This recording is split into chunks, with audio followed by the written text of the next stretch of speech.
It was something. That's amazing. I like that our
Hello, hello, lovely people. Welcome and all that good stuff. Can I get a sound test from my players? Great, that didn't work. I'm super glad. Hold on one second. Let's try that. Sound test for my players, please, again. Hello. Hey, that worked. Down. Excellent. Okay. Well, now I have better clues as to what I'm doing wrong when I do things wrong. And all that good stuff.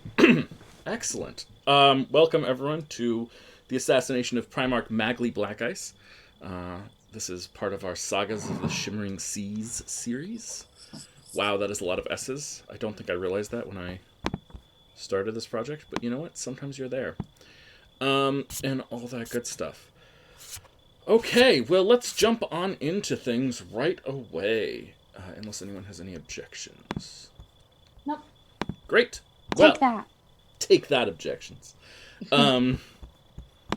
So, let's see. Last we saw our wonderful players and our beautiful characters. They were investigating a place called the Sea's Embrace. The Sea's Embrace is a shipbuilding and shipping company that they believe might have ties to Primarch Magli Blackice, and they were investigating a part of this place in an effort to uncover what those ties may be and how those ties may play out in the future. Hopefully, hoping to connect them to more things. Blah blah blah blah blah blah. So right now, our current situation is that we have Sawin, our tiefling, outside, watching a side entrance to the building, pretending is the wrong word. Actually doing tarot readings of passersby as like a street performer of some sorts, and using that cover, there you go, as an excuse to investigate everything that's going on and keep eyes on things. Meanwhile, the rest of our lovely cast of characters have snuck in to the into the front of the place and are posing as high-end buyers who are shipping some sort of expensive liquor. Can someone remind me what the liquor is? I know we decided what it was, but I've forgotten what it was. Sure, let me look at the picture. I definitely didn't delete. Excellent. Excellent. Thank you, Wasn't Sarah. it like a fig wine? Yes. Like a fig brandy? It's a fig wine. I think that's That right. thing is Boca. Boca. There you go. There we go. Excellent. Cool. Yes. So that's what's going on right now. Let's see. We also had our paladin posing as a bodyguard, protecting our fancy rich people who were investigating everything and making everything work vaguely. And she experienced some toughs pushing past her and being just generally a little, I don't know, punky, and probably not quite fitting into our expectations of fantasy UPS store, and all that good stuff. So, where do we think would be a good place to begin? Thomas, you look like a younger version of yourself, correct? Yes, Your normally 45 shocking or so. gray white hair is it speckled gray or is it dark? No, it's dark at this point. It's dark. Excellent. Well, super attractive, Thomas. He was. Thank you. Yeah. He is. No, he is. I believe in him. Yeah, he's super attractive. Are you kidding? What, He's you being a foxy ageist? Do you grandpa. think that you can't be Silver Fox? I mean, technically Juniper would be the fox, but That is totally fair and not silver, but totally fair nonetheless. Excellent. And Juniper, you look like a fancy elven lady. yes, I do. Excellent. With, yep, Mhm. goofy red hair. And Kaz, you look like yourself. Yep. Excellent. Relying on the idea that no one knows who you are. And that working as a tough probably isn't that far extreme a situation for you. So, all that good stuff aside, you are being shown around this this operation. So you're pulled out of the back room and shown around by Mr. Torona. And Mr. Torona is keen to show you the various parts of this operation. Basically, you're looking at like the inside of a warehouse where people are pulling open boxes and closing boxes and shoving them and shoving crates into things and loading them up on boats and ships and the like. It's a little bit bigger than what you're about to see on the screen, but this gives you at least an idea of Wait, that didn't work. Mm. Because there we go. My Roll20 wants to work. There we go. This gives you at least a little bit of an idea Oh my as to what God. we are looking at and where we're experiencing and things like that. So That's inside the dock beautiful. itself, we have sort of a couple of front rooms, which are for business, over here and up here. And then in the back, we've got lots of storage, as well as sort of an interior dock that allows them to guard and protect themselves from potential, whatever. No one can sort of see in from the outside, if that makes sense, and all that excellent stuff. So I guess we'll start inside,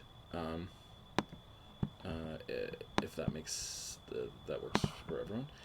And I'll just start with you guys. Thomas, Mr. Torona is guiding you around. What do you want to, showing you the inner workings of this operation? You've got Kaz at your back, helping you as much as I can, and Juniper in her disguise as an elf lady. Okay, Just for me, are we gonna hold on one second. retcon We just and lost someone. What happened? We just lost Nia. Nia was kicked off the call. No. It happens sometimes. No, Pardon we're us, so stream squishy. Please don't leave us. Pardon stream. Give us a second while we fix our technical difficulties.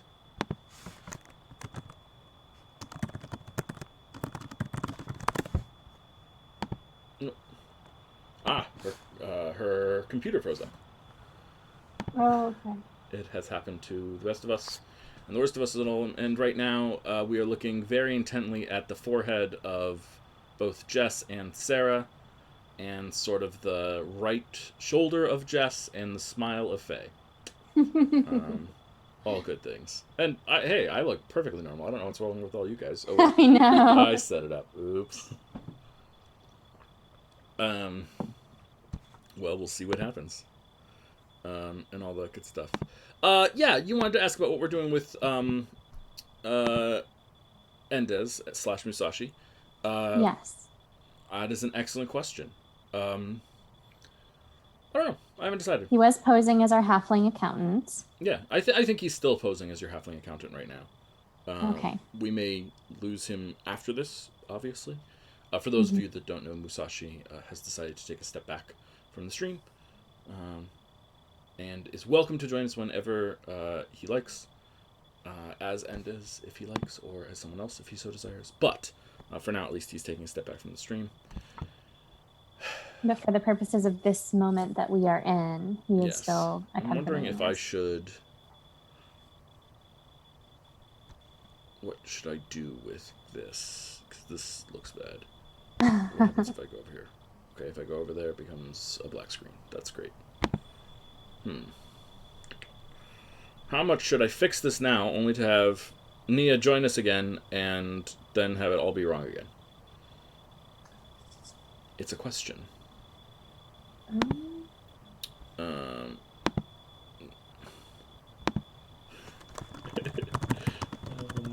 worries. Her computer froze. It happens. I've had my computer freeze before. My computer, for those of you that don't know, is in computer years very old.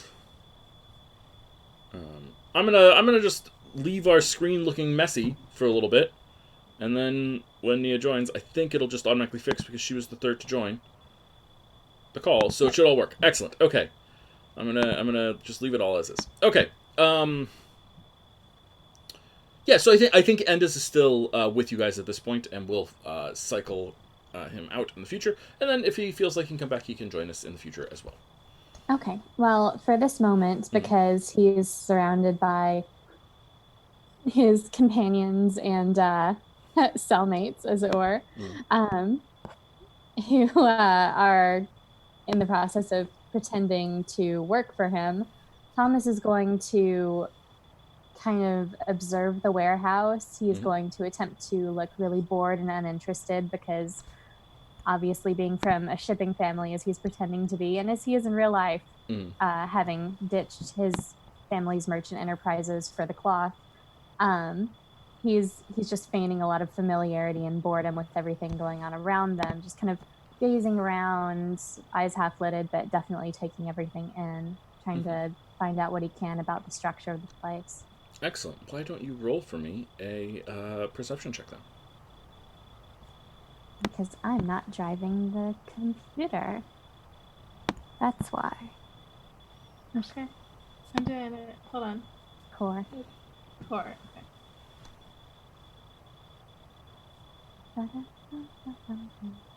There you are. Here I am. Mm-hmm. Yeah, Nice. absolutely. So with a 12, as you're looking around the place, you can certainly see, all the trappings of a typical warehouse and whatnot.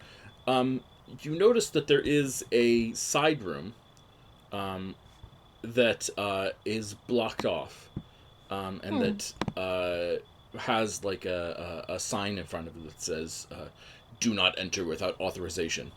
It's probably just a workroom for people, but it is noticeable too because it's the only thing that like they're not showing you right away. And you also notice that this side room has its own dock, which is a little weird. Gotcha.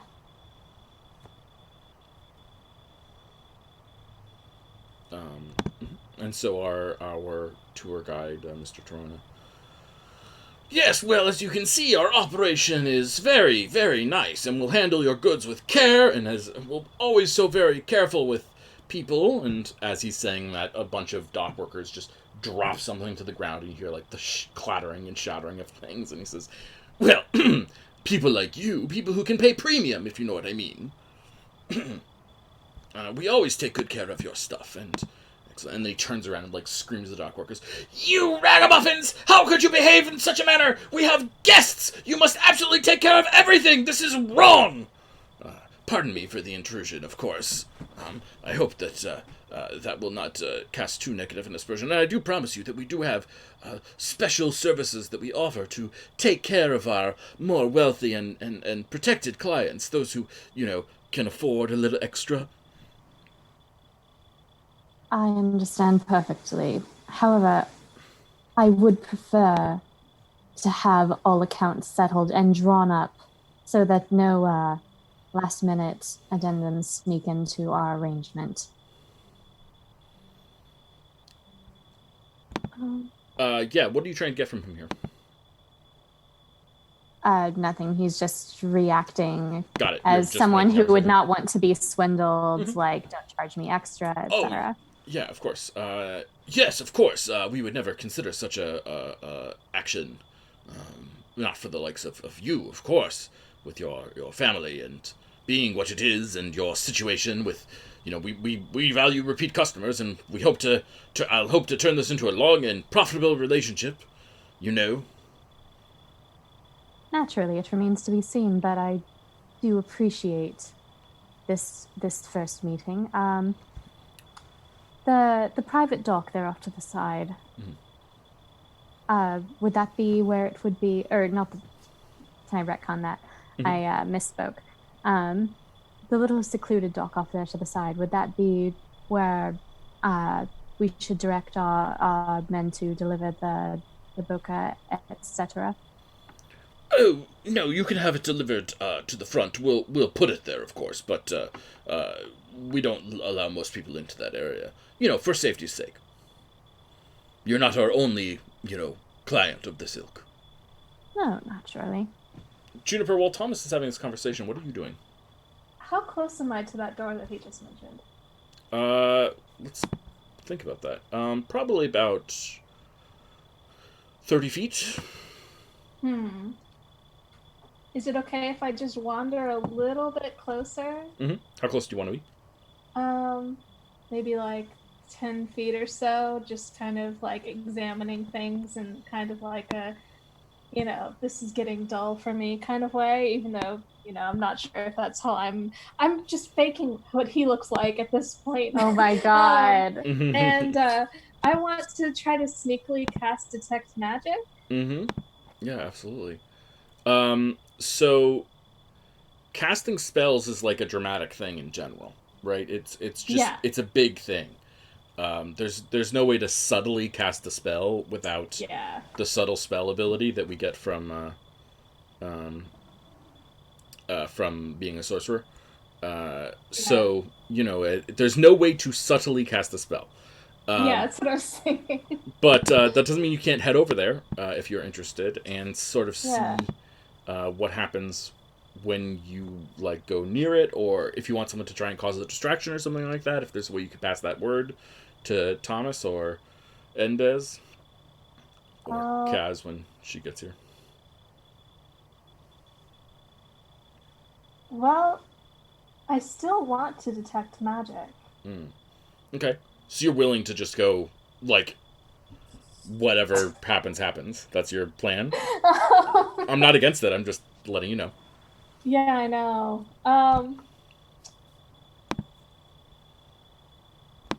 Okay, well, what I could try to do is ask, and do you have any protections for your supplies? Anything to prevent people from, say, breaking in, or using magic to... Where are your small and valuable things, please? Where are the sorts of things that I could pick up and toss in my purse? Why don't you roll a... I mean, you are not actively trying to deceive him, but I think you are trying to deceive your intent, so I think I would like to see a deception check. Okay.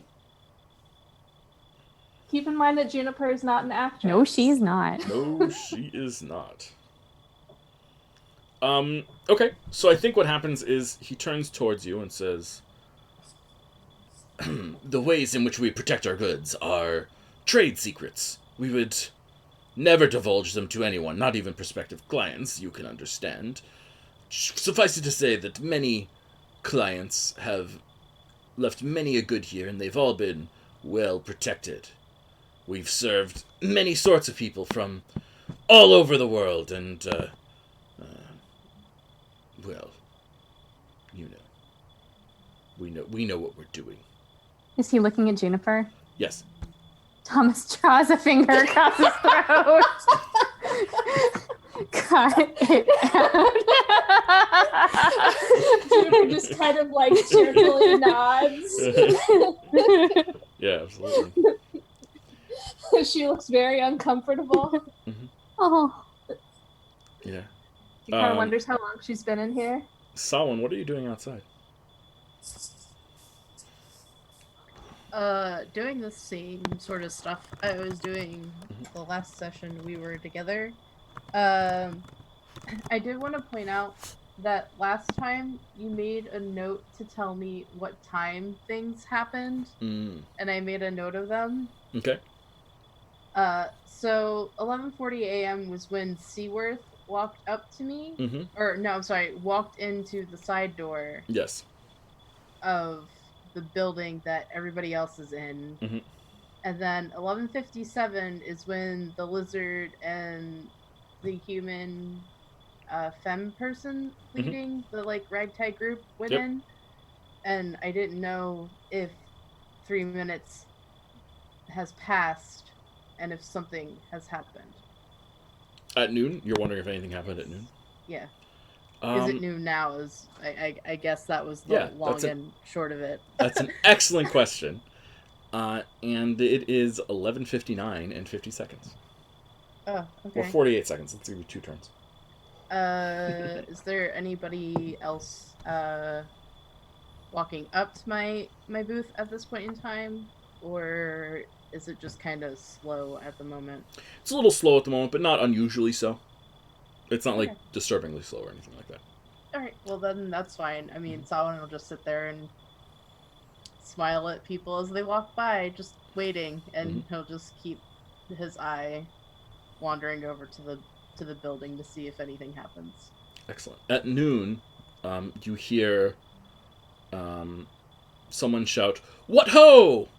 and a boat set sail from the dock. I'll turn and look. Can I see the name of the boat that's leaving the dock? Yeah, I think you would be able to do so from here. Your positioning is good. Absolutely. Cool. The name of the boat is...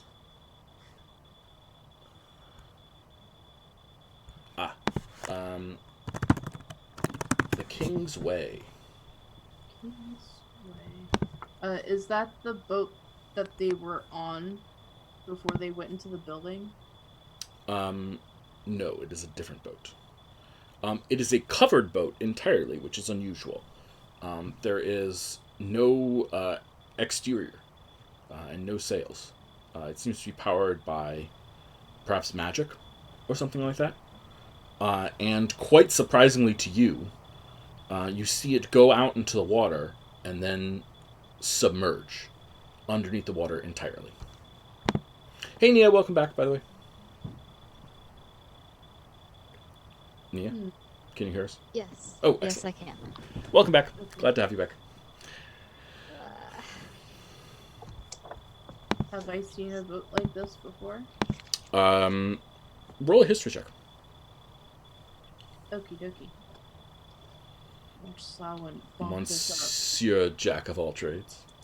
up. Yeah, we'll find out if that is truly the case. 13? Mm-hmm. Yeah. No, you've never heard of a boat like this before. Okay. You know that, I will say happily that the Tuan Empire had airships at their disposal. That was one of the reasons why they were able to conquer so much of the Shimmering Sea region so effectively and so well. But the magic of airships is something that may have been lost over time. There are still airships around, but they are fiercely guarded and protected and not produced. And this is something totally different. It's going underwater. But that's sort of the closest analog that you can think of. Okay. Yeah. Yep. I just I'll make a note of it in my small book. That's the thing that's entirely covered. What was the name of the boat that they walked onto? It was the Seas Embrace, right? The Seas Embrace is the name of the shop. Oh, okay. You did not see them walk onto a boat. You saw them come from a boat nearby, Okay. I believe. Did we? No, they docked far away. You did not see them come from a boat. You saw them came from the district. Sorry. Okay. Yes. Yeah, sorry. No worries. We're all... Lots of information in campaigns like this, and it's easy to forget sometimes, and that's no big deal. We all forget. Okay, back to it. So back inside, this person, Mr. Torona, seems to have like an eye for you, Juniper, and is like keeps on looking at you intently. What are you guys trying to get out of this situation? I mean, last time we were here, the goal was to sort of get a view of the interior of this place. In the effort of coming back later at night. Is that still the plan?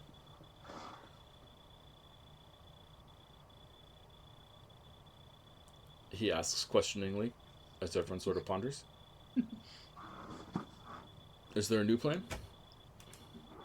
Plans change? They're muted. Oh, they're muted. Sarah That's and what's Faye, going on. you're muted.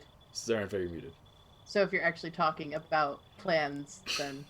Oh, sorry, guys.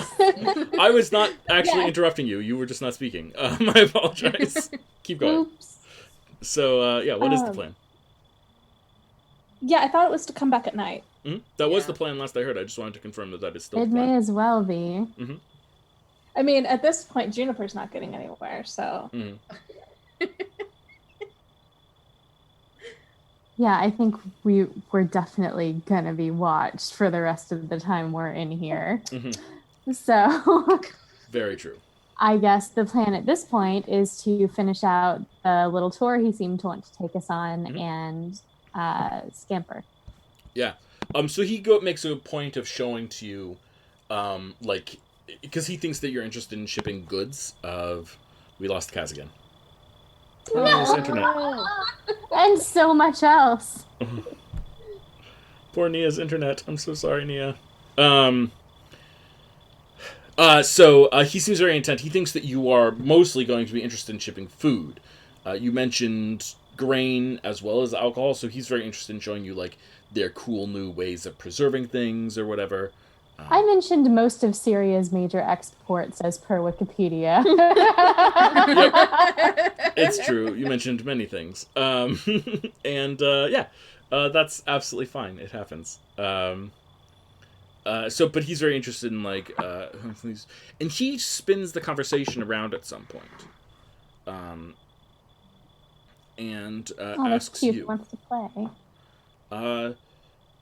You mentioned that you were interested in shipping wheat. We might be interested in purchasing some of said wheat. Well, then, how very convenient to have an interested party here at home. What do we say? Every time with the map. Okay, sorry, got distracted by the note. Our clients abroad were willing to eat the cost of the shipping for all of this, as long as we were able to convey it to them in a timely manner. They wanted it quite badly, as I understand.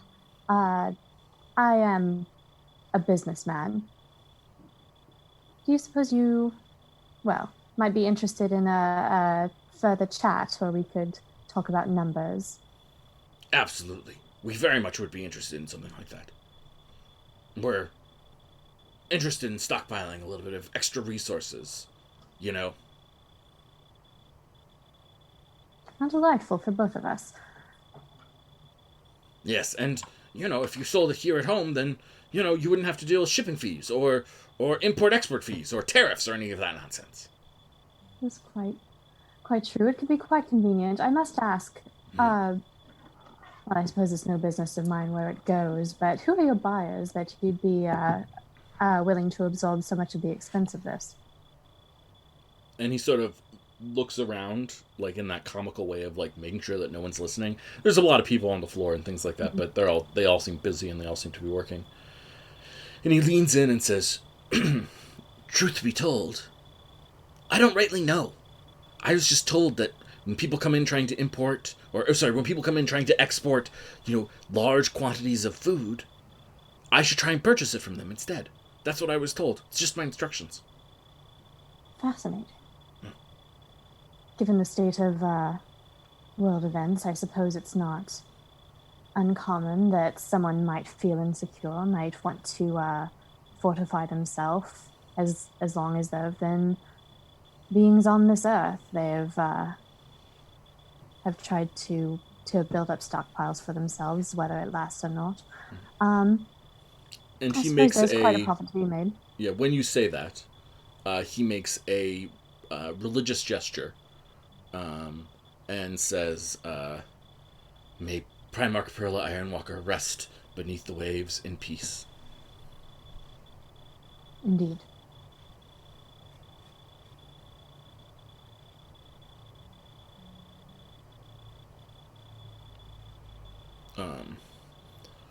And then he turns. He's not going to get too committal about that because he doesn't know what side this guy's on. He just said "indeed" and kind of nodded. Yeah, of course, makes perfect sense. Yeah, so this guy is and that's not an uncommon thing when people talk about political turmoil or political strife for someone to say, "May Primarch Perla Ironwalker rest beneath the waves in peace."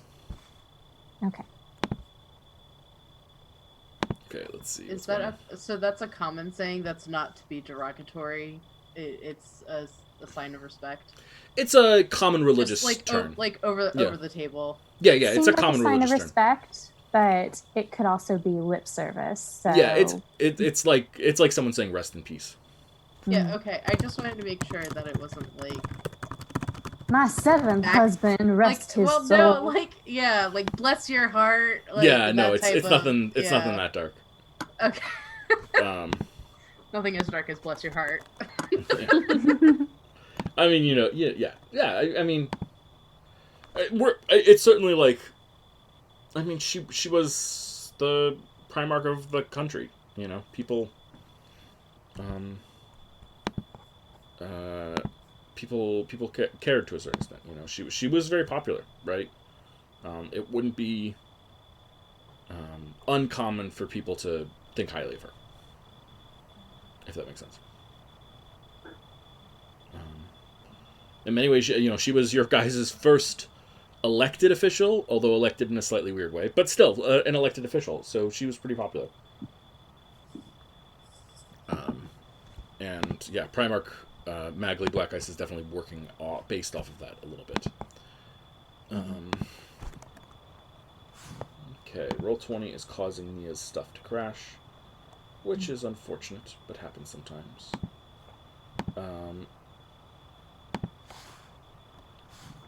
And we are now where? Okay, good to know. Well, Thomas is going to turn to Juniper and Endez at least, and say, take note of this conversation in the books, and make a further note to reach out our hand to Mr. He turns back to this person. For Mr. his Torona name. is my name. Mr. Torona. At our earliest convenience to arrange a further meeting. We have quite a lot to move and not very much time. Well, I'm just going to whip out a piece of paper. Make a note of it. I was going to say, please tell me you have a pencil. Please, God, tell me you Well, came yes, prepared. because my spell book is a binder full of loose sheets of paper, so of course I would have a pencil. Oh, Still trying to be respectable at the same time. So respectable. We are rubbing elbows. Looking around, like, where do I elite. put this paper on? And I just use a card, like a box, just to write it really quickly. I love how chaotic Juniper is. Yep. It's in my. I am chaotic good. You're chaotic great. You're doing chaotic amazing, sweetie. Perfect. And with that, he escorts you guys out, being polite and formal. He keeps an eye on Juniper the whole time, just closely watching everything. Juniper will almost wave and then remember that that's not what she's supposed to do, and just give him a little quirky little bow, and then just turn around back to Thomas and just keep at his heels. Let's find out how good a bow it is, just for humor's sake. Can you roll a performance check for me? Oh, she's been practicing her bows though, really, the bows and the curtsies and handshakes. She's been practicing. Great. Let's see a performance check. Okay, so would it be performance? Yes. Okay. We don't have an etiquette in this game. Oh, shame. Oh. Yes. So a 4, a performance that is 4 good. How did you get there? What does that mean to you? What sort of performance is 4 good to you? Is Juniper aware, or is Juniper thinking, I just bowed. I'm such a person of regular height and normal behavior. What's going on? No, I think she was bowing in the way that she would if she were in her fox form, with slightly bowed legs. And did you just twerk at this man? And misjudged it and stumbled a little. Yeah. Well, he definitely continues to stare suspiciously at you. Thomas kind of sighs, tilts his head, and gives him a long-suffering look. Nice. Yeah. I think that probably covers it. He ignores Juniper entirely and just bows deeply to Thomas Dagmar. Thomas barely inclines his torso, tiny bow, tiniest. Yeah. Excellent. Okay. And we sweep out. Yep. You guys managed to leave. Oh wait, what about Solon? Solon's across the street. Yeah, Solon's good. Also, assuming they're still being watched, he is going to pull Juniper close as they leave, and hiss at her, I am yelling at you right now. I am convincingly berating you for what just happened in there. I am very, very cross at this moment, and that is why I am acting in this way. She shrinks. Just hold on. If she were the fox, the ears would be down, the tail would be bushed. Just kind of Of down. course. Excellent. Just slowly sinks out of frame. And with that, you guys have officially left the sea's embrace. Kaz, welcome back. Nia, welcome back. I'm back. Don't worry about Roll20 if it's not working. If it's causing your internet problems, just let us know and someone can roll for us. In fact, Jess, Yeah. can you do me a favor? I have it set so that everyone can touch everyone else's character sheets and manage them. Can you just have Kaz up for when we need to roll, just in case we cannot roll? Yes. Just because I can do that.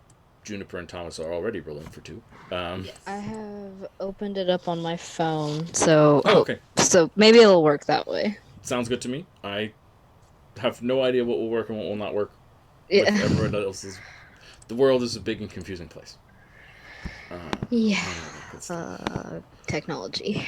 Exactly. I So do have them up, so in the event it is a problem, I Excellent. can do both. Wonderful.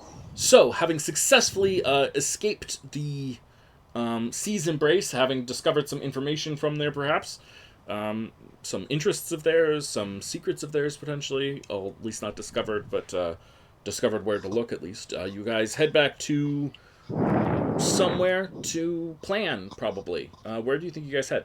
Where did you guys meet up? I don't know why we wouldn't adjourn back to the Soulwood Tavern. Sounds good to me. So you guys head Let's back to get the some Soul potatoes. Tavern? Oh my god, yes, we've got to pick up some potatoes on the way. Absolutely. So the potatoes... Sawin will show up like an hour later Mhm. just to make it so not like we left at the same time. Sounds perfect to me. And you do more readings on the street, is that the plan? Yeah, I would do more readings. Oh, I meant How do to you think ask they go? about... Oh, sorry. Sorry. What was that, Matt? How do you think they go? How do your readings go? How many people would I have been reading for? Well, you tell me what you would be. You'd be doing one reading at a time. Yeah, I would be doing one reading at a time. What Would I'm you make them asking like a is how show, many... or would you make them like? Would you? You're reading this person, but you're reading them to the crowd, or are you reading them individually and personally, or? Oh yeah, it would be very personal. Mhm. It wouldn't be like showman. It wouldn't be like show stopping by any means. Mhm. There's a sense of decorum there. Sure. Yeah. So, how long does a reading take? Do you think? If it was anything like Seaworth's, Mhm. I think it would probably take like 5 to 7 minutes, maybe, depending on whether or not people had questions about what the cards like initially mean, and then like how Sawin interprets it for that specific person. Yeah. So let's. I mean, let's just see how you do. Let's roll. Let's roll. I'm gonna roll 2d6. Get 11 readings in. Wow. Hella. You're productive. I'm speedy. Yeah. Well, I mean, it's you said you took an extra hour, and there was also probably some time. Like Seaworth was your first of those 11, we'll say. But like there was a whole bunch of them since then, and there was like 30 minutes where they were in there getting the tour and things like that, and then an hour. So yeah, Nice. That's a reasonable amount to get done, and you were productive. Sounds good to me. I like it. Was it anybody of note, or anybody that stuck out as unusual to me being in this particular area? Yeah, absolutely. Let's make that happen. I like that.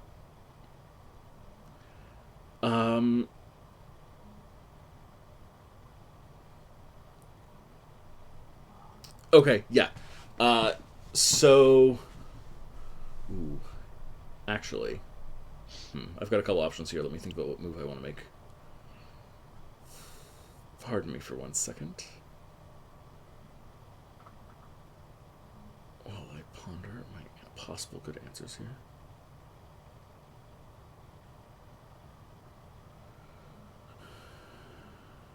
Yeah, you get a very, very dark reading.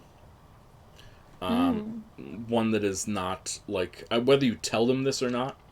It's a very dark reading for someone that you have not met, but the camera has met. So this is definitely like a surprise to a certain extent for other people, but for not. But you find no surprise in this because you have not met this person.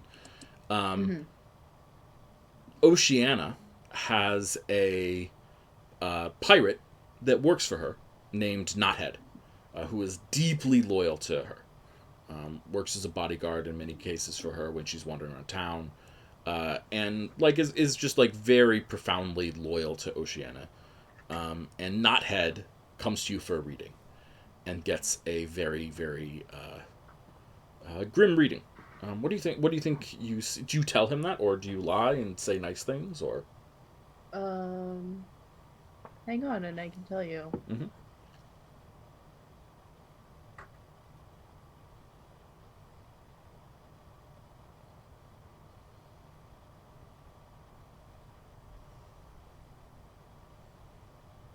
I think Samhain would... He wouldn't want to cause alarm with the reading.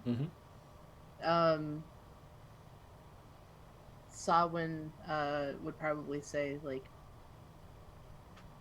these things could change on the same day, and it's not necessarily set in stone. It's if he could tell that the person's definitely a sailor, he'll be like, it is like the ocean tide. It ebbs and flows. So what something says in the sand one day, or like what something says in the sand in the morning, is definitely not there in the evening. So yeah. Okay. So he would try to give him a little bit of hope, so it's not like too bleak and dismal, and just try to use the framing it in the sense of the ocean so that they take a little bit of comfort in it, like this too shall pass type of deal. Yeah, so his response is it written in the sand, or is it written in the stars? I think it's written in the sand. Samhain says.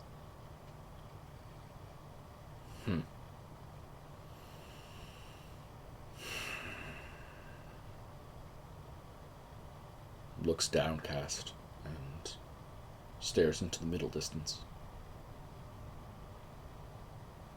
Okay.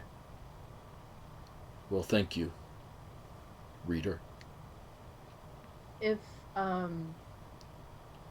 this person gave Samhain any money, Samhain would give it back to them. That's bleak.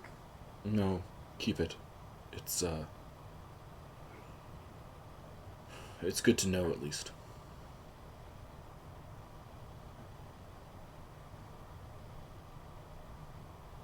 And stands, stretches, and walks away. Okay. That's so sad. Okay.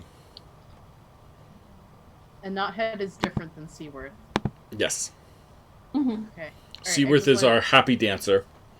Knothead is our depressed bodyguard. Okay. I just wanted to make sure that they were indeed two separate people. Yes, they are indeed two separate people, as we now know since last week when I messed that up. Yes. Knothead does not enter or go near the creepy the season brace though. Okay. Just for clarity, in the neighborhood, not go into the place. Okay. It occurred to me. Oh, I'm so sorry. Please, Sarah. Just really quickly. It occurred to me after Juniper's 3 that she rolled, but before the 4, sometime during that interval, I had the idea that Thomas would have wanted to basically, if I can go back retroactively and ask this, see if anything would have been leaking out of the containers that the dock workers had dropped if anything was leaking out. Yes. 'Cause No, we heard nothing was glass leaking out. breaking. It was nothing was leaking out. It was like glass breaking, but nothing was oozing or simmering out or anything like that. It was maybe a shard of glass came out or something like that. I don't know. I don't. Okay. Depends how well wrapped the box was, and I didn't think about that before it happened. No, it's good. But no, you definitely didn't see anything leaking. Okay. Nor was the box damp. Okay. So you make it back to the Soulwood Tavern, and there you guys are. It's the middle of the day, say 2 o'clock-ish. What's the plan for this evening when you break into this place, I guess? Or Well, the flan is from Priyan today, and it's amazing. Oh my god. Mwah. nice, yeah. I like it. Well, so I don't know. I feel like we saw a whole lot of nothing. Salwyn, did you see anything that could help us like get in?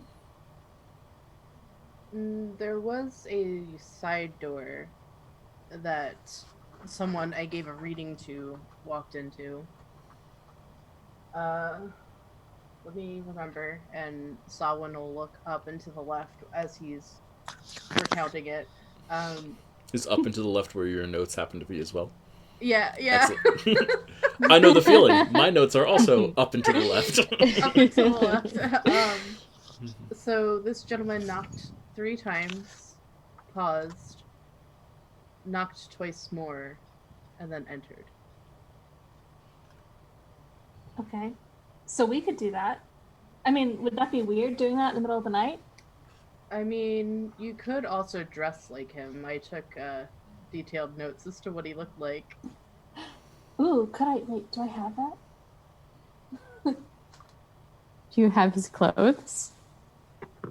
Well, no, but maybe I could cast a spell and I just skim through my spell book like really frantically, and then I'm like, well, I mean, I could be a small version of me. Well, Juniper, it was the gentleman that you danced with. What was it, last week? Oh, Last week. His name was Seaworth. That is okay. what he told me. I obviously did not really give my name, but yeah. So he was so he does have a large nose, and it's been broken a couple of times, but it's always been set properly. So Okay. Yeah, well, everything went really fast when I was dancing, but I could try to. Okay, so there's a spell I can do, and then I'm just like rummaging through this binder, which is just plain embarrassing, and like it's, and then I just like pull out like a bit of fleece, which looks like it came from a blanket, and I'm like, okay, so if I mess with this a little bit, hypothetically, I could make an illusion to look probably kind of like him and walk him up to the door, and then we can just throw a rock at the door a few times to make it sound like he's knocking, and then push the illusion through the door. Look, that's all I got.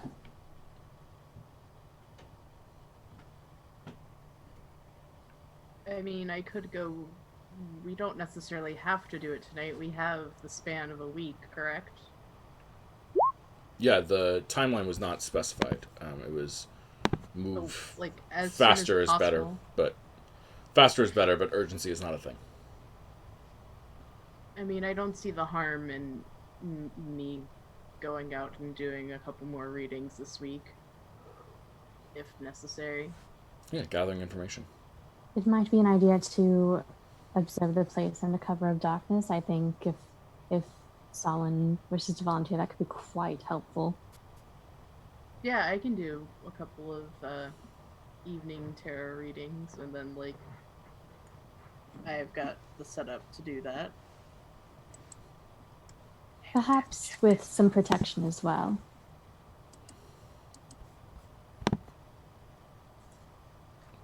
Does Thomas say that looking at anyone? Well, I know who I'm looking at.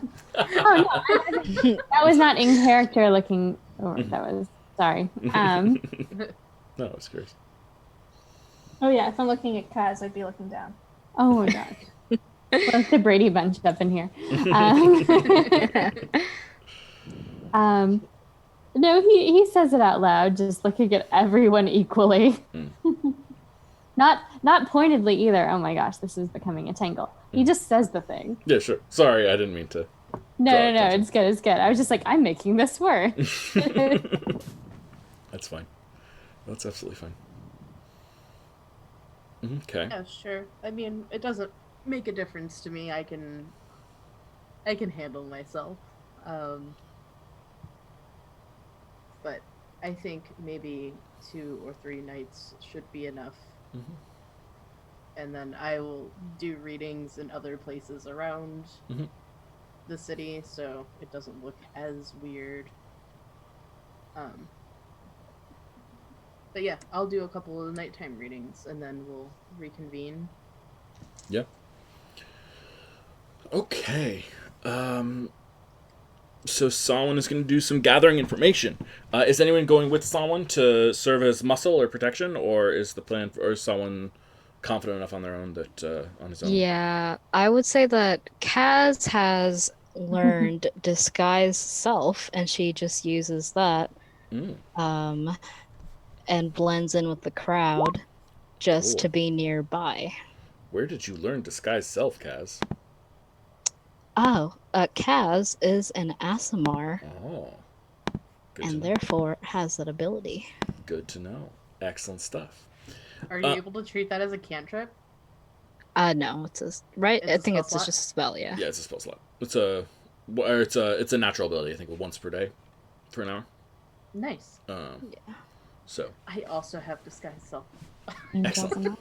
Nice. It's almost like I told you guys that disguising yourself as someone else might be useful in this campaign, or you just figure that out on your own spontaneously. Who would have guessed? And all that good stuff. Excellent. Okay, so Samhain, you're gonna go back and set up a little booth and do readings along there. Are you going as yourself, or are you disguised? No, I'm going as myself. Okay, and Kaz, I didn't disguise myself before, and I'm not gonna start doing it now. That's gonna be a little bit weird. Yeah, unless it only lasts for an hour, and I don't really know how long a reading's gonna take for somebody, so I'd rather not gamble. Yeah, I like it. And Kaz, what are you doing? What are you disguising yourself as? She goes as someone different every day. Probably one day, kind of an old lady.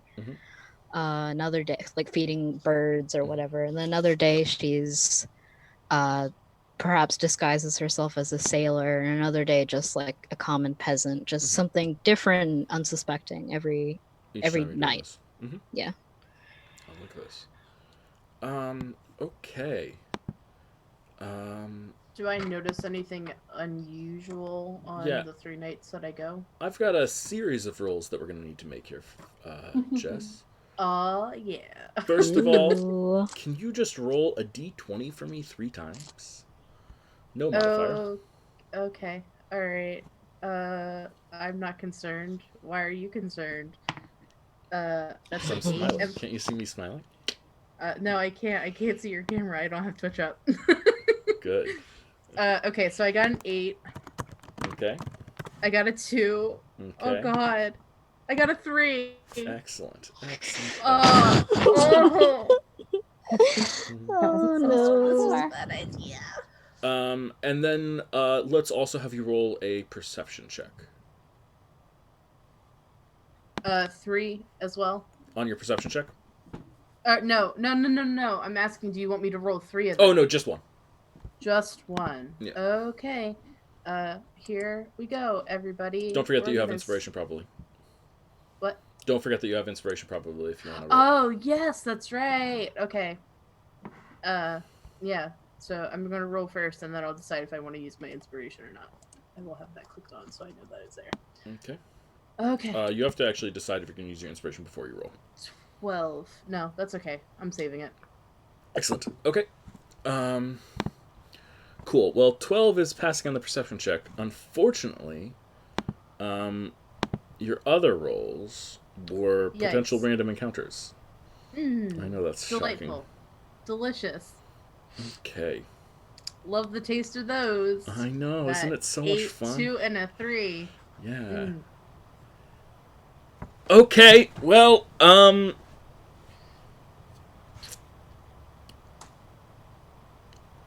so the first random encounter that happens to you, is a government official. Shows up wearing like this pompous, ugly hat that goes straight up and curls back a little bit. Like just the most horrendous blue thing ever, but it's like the official public official hat that they wear, and with a string tied under his face, and with the world's dumbest little mustache ever. Just comes up to you and says, excuse me. Can I be of service? Do I recognize this? Do I recognize this man? Definitely not. This person is person? way too low level for any. This is someone who works at the DMV, basically. I need to see your permit to be working here. Okay. I do have a permit, and Salwin will produce it with a flourish. He takes the permit, looks at it, and says, scowls at you heavily, and looks at the permit, and scowls at you heavily again, and looks at the permit, and says, what is this gentleman, or who is what does he look like? Yeah, this is he a human, or he is human, because we're in Chalestra, so statistically speaking, likely to be human or lizard folk. He's human. He's got this stupid mustache, pinched face. Everything about him looks like dumb, skinny, and like clearly like has never seen a gym or possibly the sun ever in his life. Everything about him is weak, weak of jaw, weak of face, and probably weak of mind as well. Leg day. Delightful. He scowls at it and scowls back at you and scowls at it and scowls back at you and says, you know, you really should take this in to get re-inked. You have several letters here that have faded from your permit, and I could write you up for this. This is an offense that we can have you write up. You know, it's important that we keep track of these things because... Oh, excuse me, my good sir. I had that done probably about a month ago, and then Sawin will snap his fingers and produce light and, like, assist in the aid of being able to view my peddler's card. Yeah, absolutely. Roll a persuasion check. Yes. This is more just general charisma, but we'll call it persuasion. 10. Yeah. So he scowls and looks at me and he says, well, everything does seem to be in order, but I'll be watching you. I've seen you on the docks before here, and I'll be keeping an eye out to make sure that everything is above board always. Just know that I am keeping my eyes out for you people. Don't like your sort around here. Oh, me people as a performer, or me people being from Tawan? Yes. And he nods and hands you back your permit. Can I interest you in a free reading, sir? No. But it's on the house. Roll a persuasion check. 20. Well, if you insist... It's not as impressive because I have a +6, so it was really a 14. No. That's still your ability. That's still good. You. That's you being awesome. Well, I could do one of several readings. I can do a daily reading for you, which is just a short spread. I can do a single card if you're feeling lucky. I can do your past, present, or future. Or if... Can you tell me about, like... Mm-hmm. Any, like, romantic prospects that I might have in my future? Hell yeah. Oh, yes. Let's see. I have just a relationship dynamics spread. I can do a compatibility spread. Broken heart, but... Or is it readiness for love? And Sawin will, like, just put his hand on his chin. That's the one. Say no more, and we're gonna figure it out. So hang on a second. Sure. Now we know he's lonely. Yep. Someone will motion for him to take a seat. And he sits, but he sits like on the very edge of the chair and sort of looks back at the chair behind him and is like, you can tell that he thinks it's probably dirty. You know? Oh, yeah. If he thinks that the chair is dirty, I snap my fingers and he can see it being cleaned off. Yeah, that doesn't help. Okay. Well, that's fine. I mean, then you're casting magic in his presence, and he's, like, uncomfortable with that. So, like, no matter what you do, there's no way to make this person comfortable, right? They're permanently uncomfortable. All right. That's fine. Not that you're doing anything wrong. It's great, but... DC 87. Let's see. So the first card Samhain flips is a reversed Ace of Cups. So you feel like you've been wasting your emotions recently. Your creativity's been blocked, and you feel a general emptiness. Does that sound about right? Sure. Okay. I can see that. I guess. Okay. The next card is the Four of Swords. So the cards are noticing that there's transition and movement that's necessary in life, especially in times when you feel like you're leaving something damaging behind. I just got a promotion. But this is about relationships, my friend. Oh, right. Leaving something damaging behind.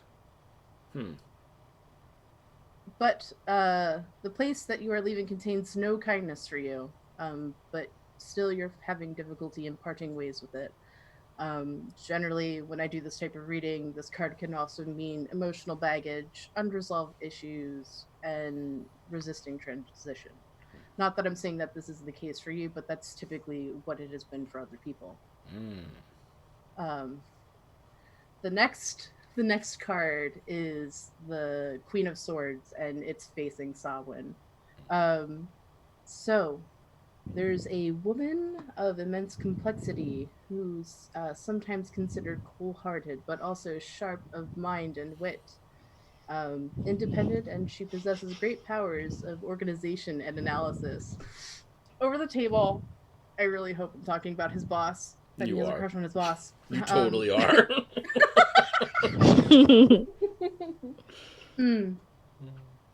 Yeah, so this is what could be holding you back. But also note that this is a card that also symbolizes complexity, perceptiveness, and clear-mindedness. I love it. This next card is whether or not your heart is ready, my friend. Or does it still belong to another person? His mother. Just for clarity's sake. So Solomon flips the next card over, and it's the Magician, which in our world is Oslos. So someone will put a finger on the card and goes, well, this typically symbolizes willpower, desire, creation, and manifestation. Who's this foreign god? Oh, this is Oslos. Oh my god. I'm trying to remember off the top of my head. He is this is out of character, the god of illusion? Yep. Trickery? Trickery god from Prian. Got it. Prian. Yeah, okay.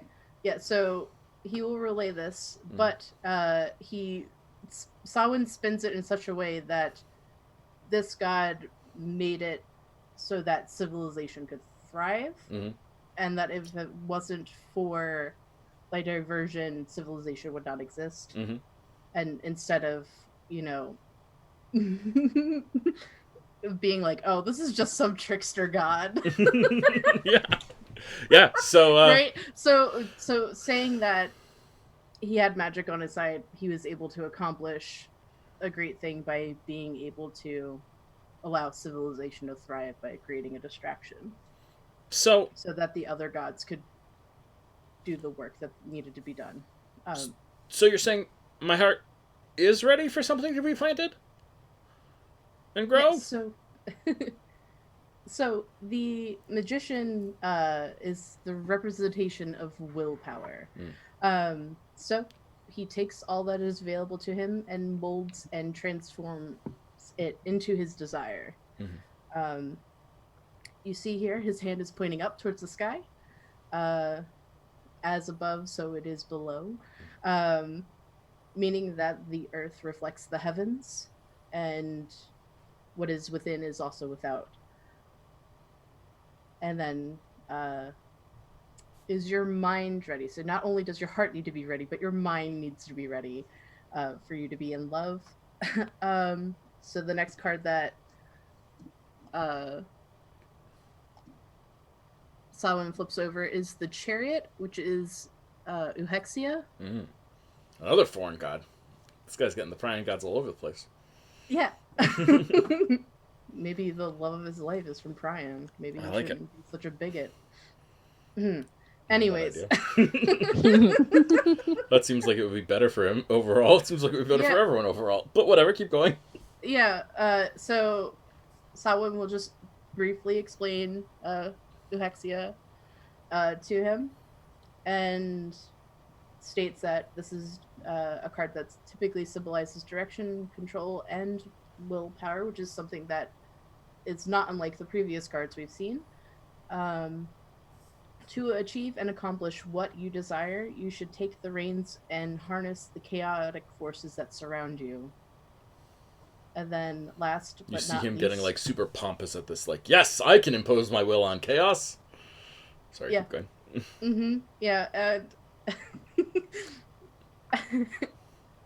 I wonder how Kaz is, like, reacting to this whole thing and how far she's standing away from this. I'm very curious, too. Hopefully close enough. She's, like, gently quietly getting closer and trying to throw her breadcrumbs in her old lady form, like, just closer and closer towards this person, hoping some birds will, like, poop on their shoes.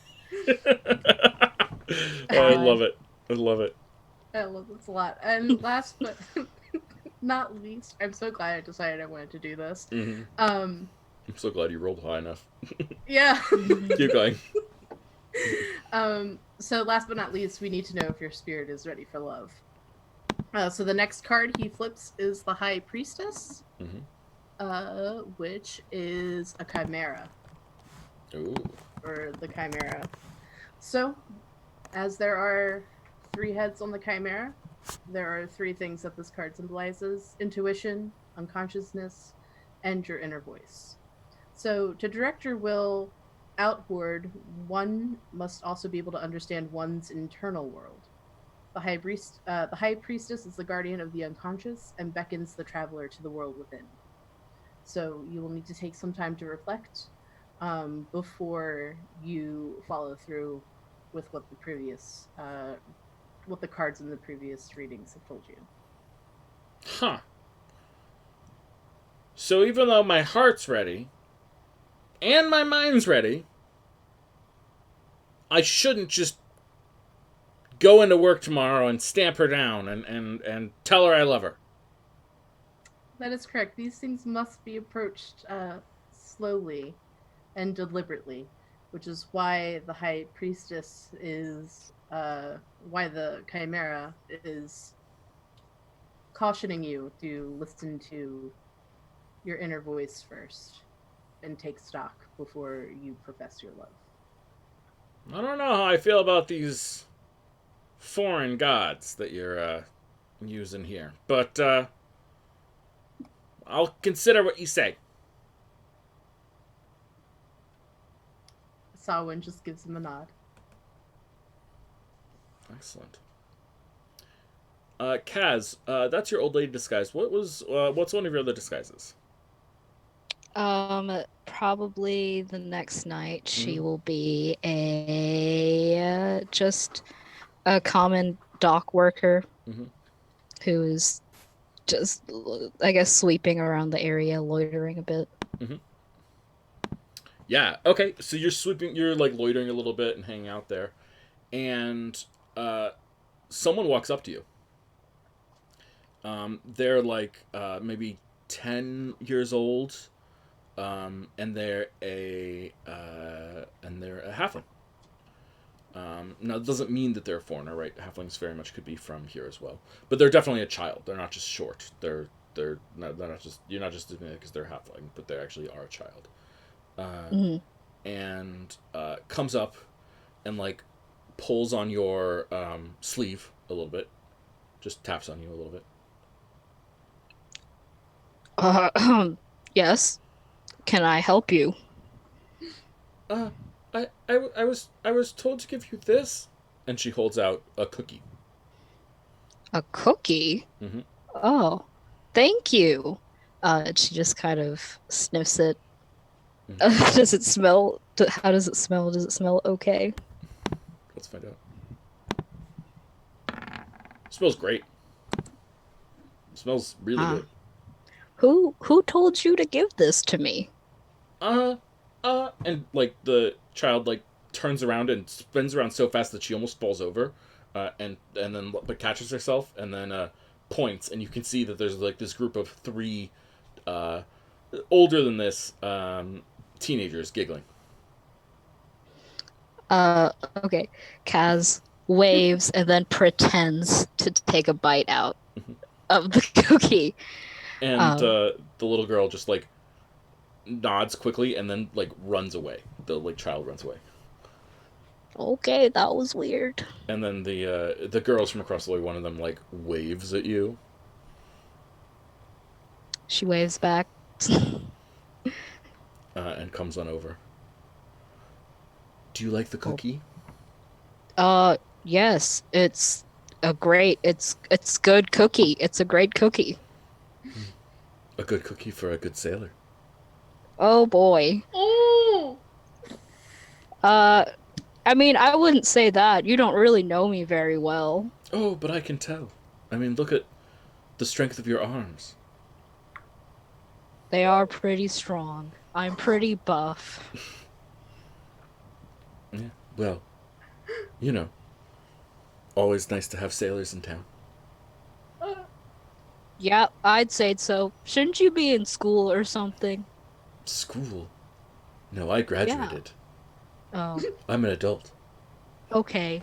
Well, so am I. But I have to go now. She just walks away Oh my god, does Samhain quickly hear, as possible. does Samhain hear any of this? Of course, someone hears all of that.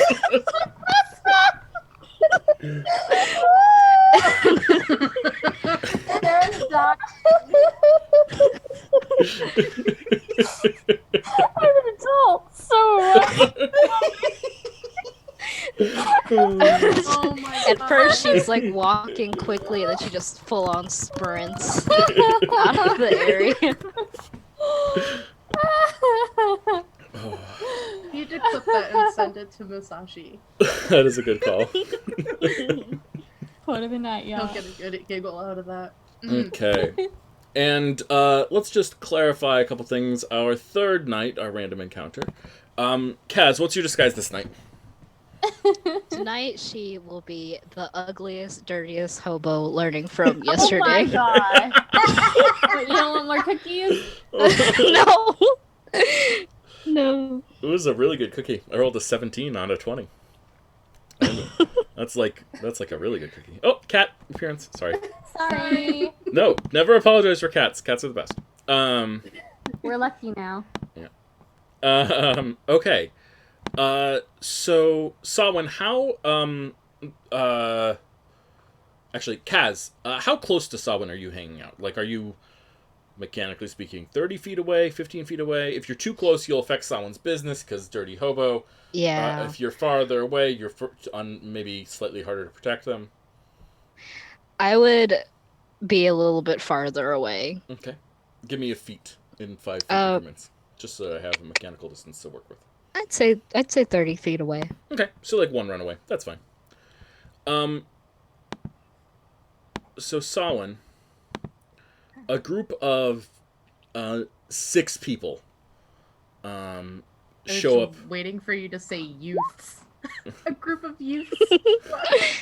Utes. Sorry, I We're from didn't mean Brooklyn to here. interrupt. Oh wait, no. A group of 6 people come up to your booth, and they're laughing and giggling and clearly a little drunk, or at least tipsy. My favorite kind of people. And yeah. Why don't you roll a perception check right off the bat, just for free? Yeah, what's the makeup of the group? Yeah, Or is that the perception? Let's roll a check? perception check and we'll determine that. Oh, that was cocked. Hang on. 17? Mm-hmm. Yeah. Oh wait. Plus 2. That's the 19. Mm-hmm. Yeah. All clearly people who have seen a lot of sun. Some lizard folk, some humans, one dwarf. 3 humans, 2 lizard folk, 1 dwarf. And all probably Chelestrin, just from the way they're speaking. They're speaking Chelestrin.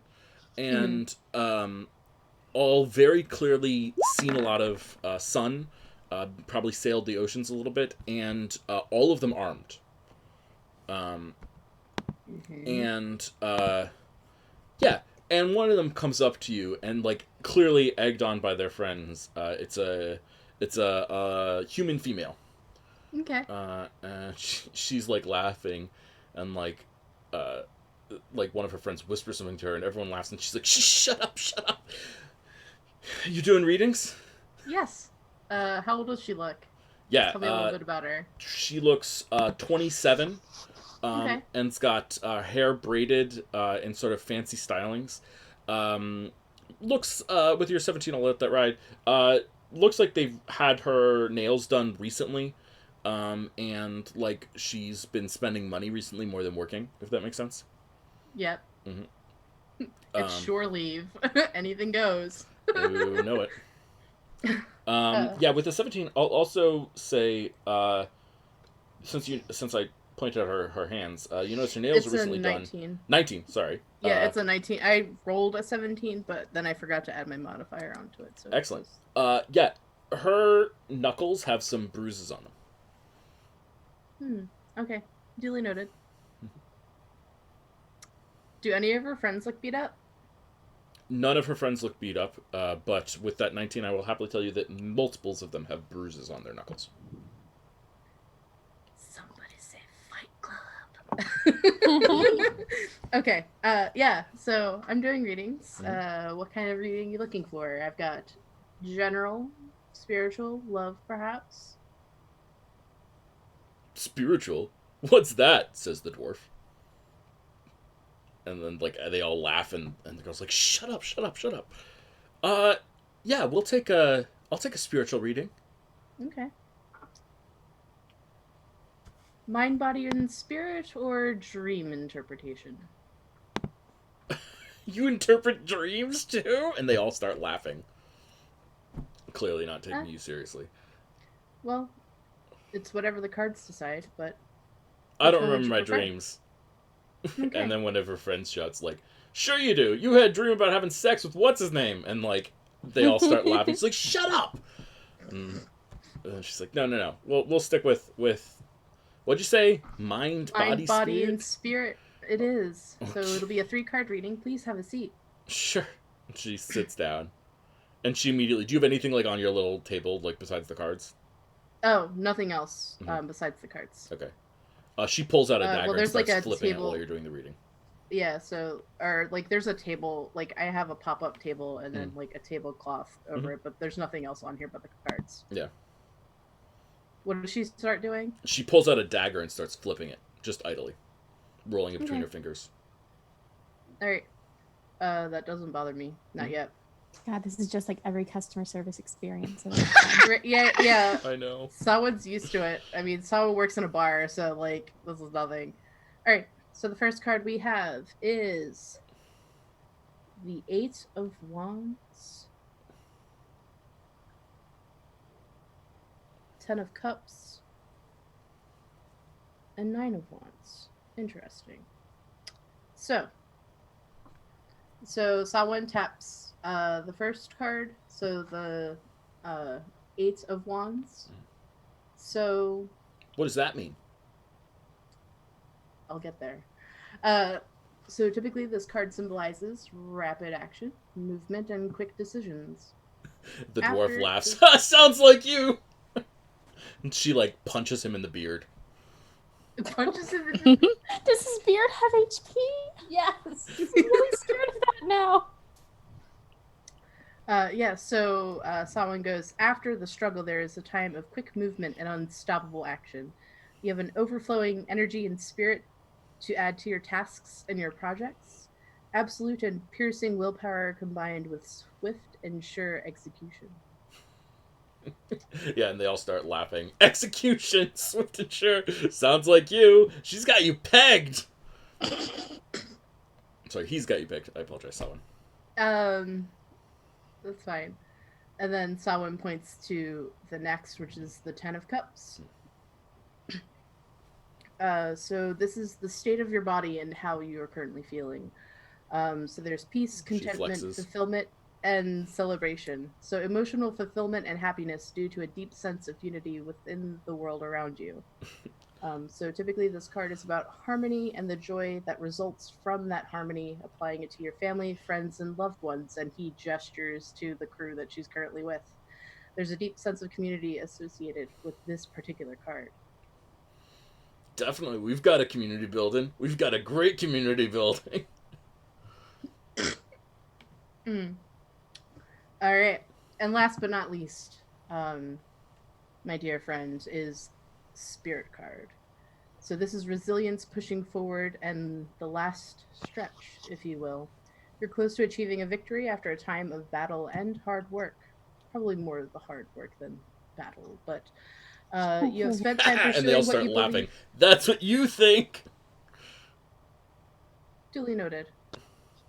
You have spent your time pursuing what you believe to be right through this difficult, though this may be difficult and draining. You're reaching a point of exhaustion, but there's only a small way to go before your ultimate goal. Are you saying that I look tired?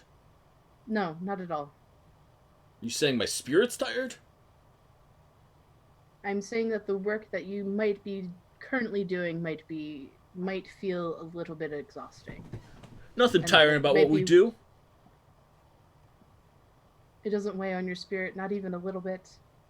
What, you think there's something wrong with what I do? You think you better than me? No, not at all. You implying something here? What are you saying? Readings on the house. Oh boy. And he will push the coin back across. Yeah. Okay. Yeah, I'll allow a persuasion check here. 19. Thank God. I would say Kaz is watching closely, and if things become violent, she's readying a spell. Yeah. I like it. This person picks up the coin, flips it in her hand a little bit, and says, "Nah, it was good reading," and she pelts it at your face. Can I catch it? Roll a dexterity saving throw. 12. No, it hits you in the face, doing 1d2 points of damage. Okay.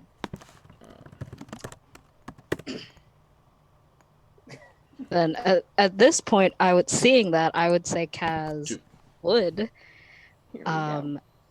cast her spell, which is command. Okay. And she, directing this at the one who threw the coin, say, "Leave." Yeah, it's a wisdom saving throw from our pirate friend here.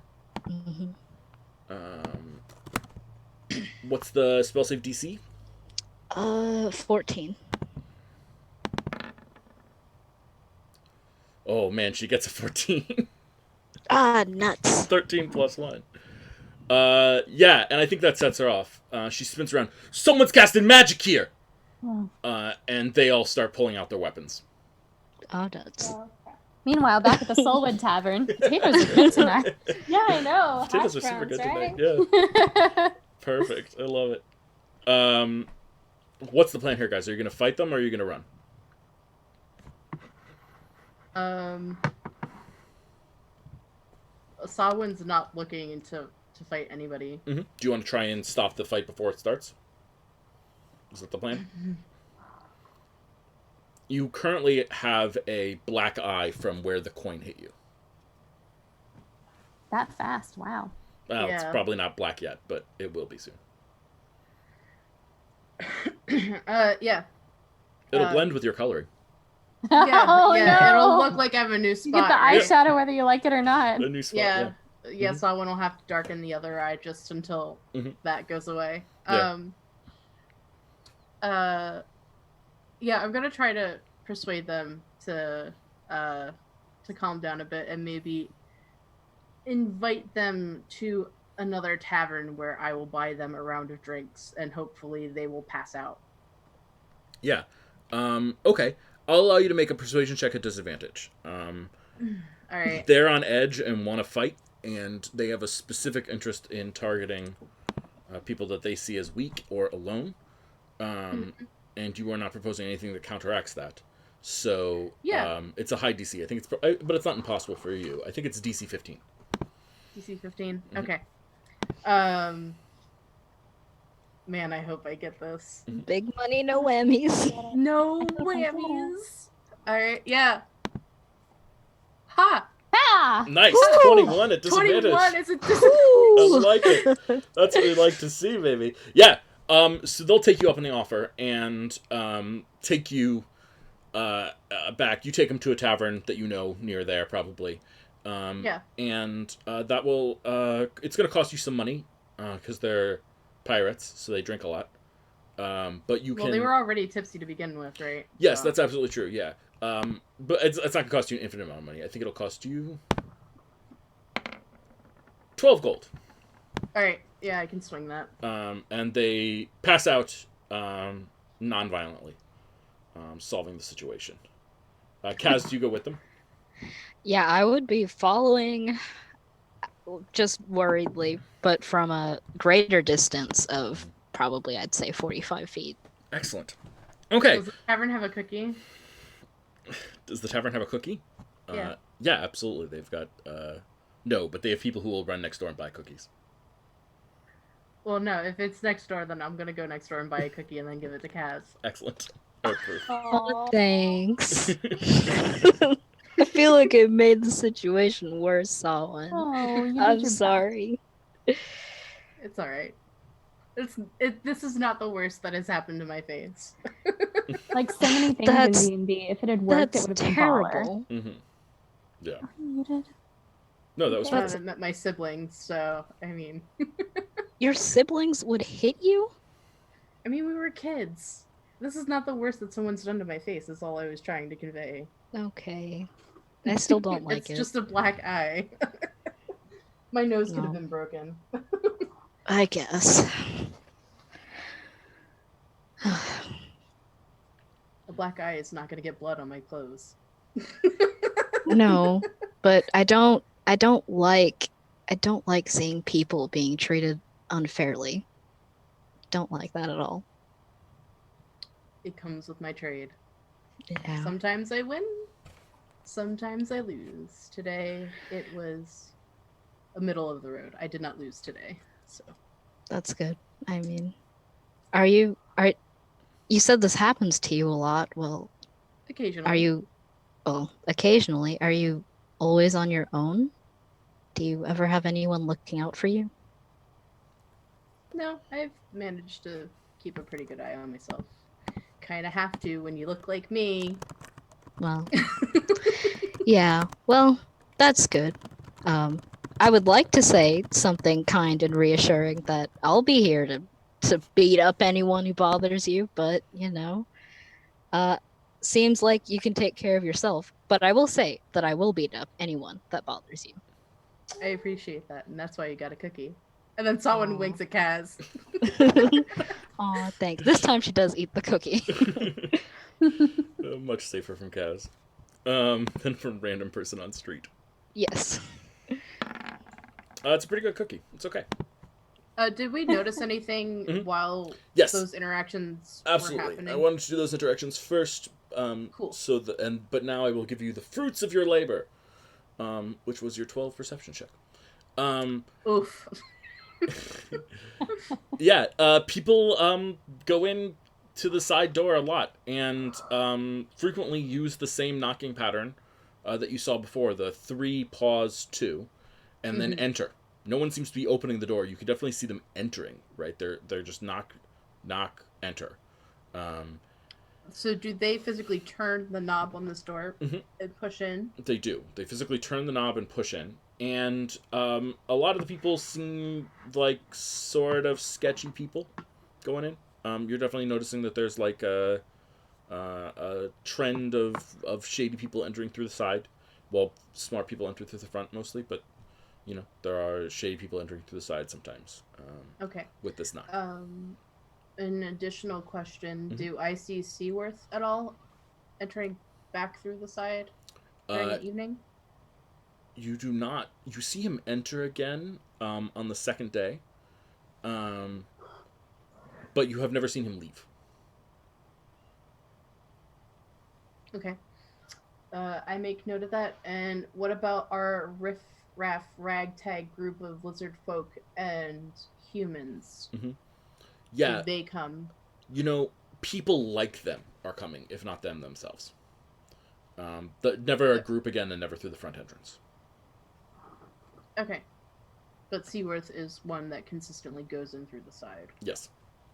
Okay. So, duly noted. I will take that information back with us. Excellent. Back in the Soulwood Tavern. Thomas, Juniper, what have you guys been doing? Please. Thomas and Juniper, how have you been spending the last couple of days while the Kaz and Solon have been doing this? Well, I mean, we could be making plans, but one of the first things that I think Juniper would probably do would be to just kind of like sidle up to Thomas just a little bit and be like, so how do you do that thing where you where you turn into somebody else? Have you ever known chimeras in your life? No, not that. I mean, where you like act like somebody else. Wow. Like, how do you do the thing where you make people like you even if they don't know you? Not that I have a problem with people liking me, but how do you do that? Oh no, I don't believe that for a second. No. Let's get a round of potatoes and we'll discuss it. So she's gonna try to just leech some of that off of him a little bit, asking a lot of questions about like, social mores in the area. Do you bow to people? Do you curtsy instead? How much handshaking is too much handshaking? Might be a little too much questions, honestly. And even if they are trying to plan this heist, it's going to be or the sneak in, break in, might be a little bit distracted by that whole thing because somebody's confidence has shattered. No. So, well, like many near septuagenarians, he is thrilled about a young person asking him how to do things properly. I love it. That's great. Okay, yeah. Fortunately for us, D&D actually has a mechanic for this if you are interested. It's an oft unused mechanic, but Juniper. Thomas, you would be helping to teach Juniper this stuff? Yes, he would. Absolutely. He would be, well, I mean, probably going a little deeper, but he'd start off with saying, just little surface level things like people like to feel like everything is in the right place. If they expect you to behave in a certain way, you should do your best to kind of fill that while you're trying to, get some kind of concession from them. Someone like him is used to being, or like the dockmaster we spoke to is used to being. Is used to having people turn their nose up at him all day. So that's exactly what I did. You don't want to make someone like that feel too good.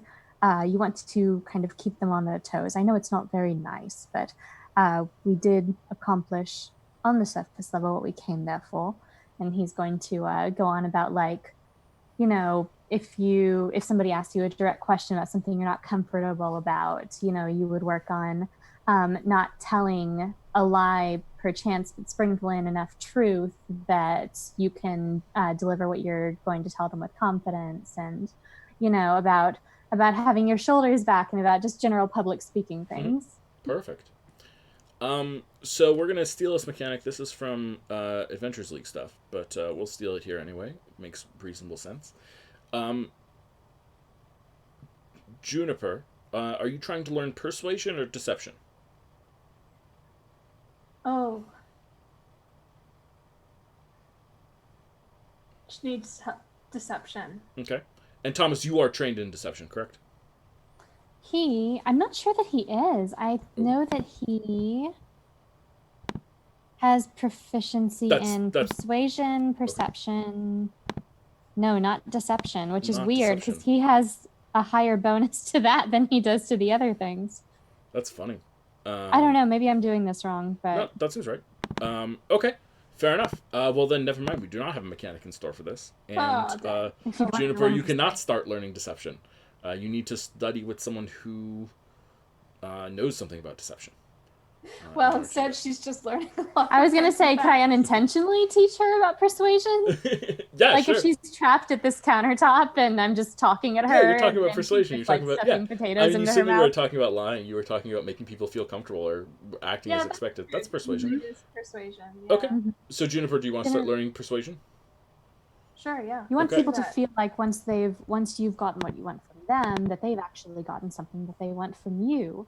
And in doing so, they're going to be more amenable to working with you in the future, and they're going to be more open with you. He's going to teach her things like little social cues. It's very Sophie and Parker from Leverage. Of course. This is how you know. Yeah, of course. Yeah. So Juniper, you just spent 3 days doing this, so you can go to your second page of your character sheet, and where it says allies and organizations.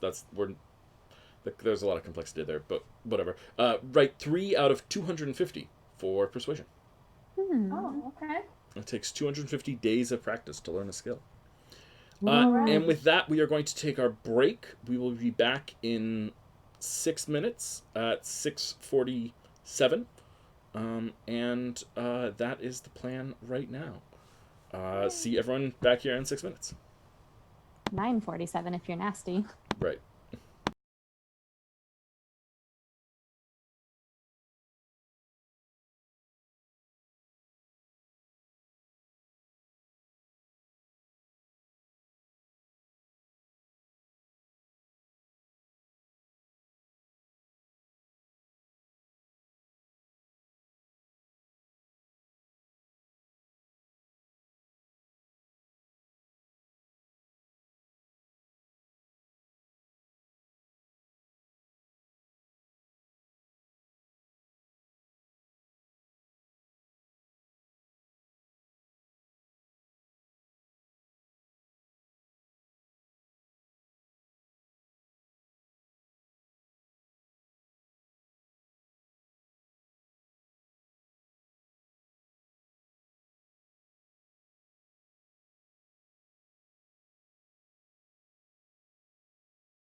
And we are back. There we go.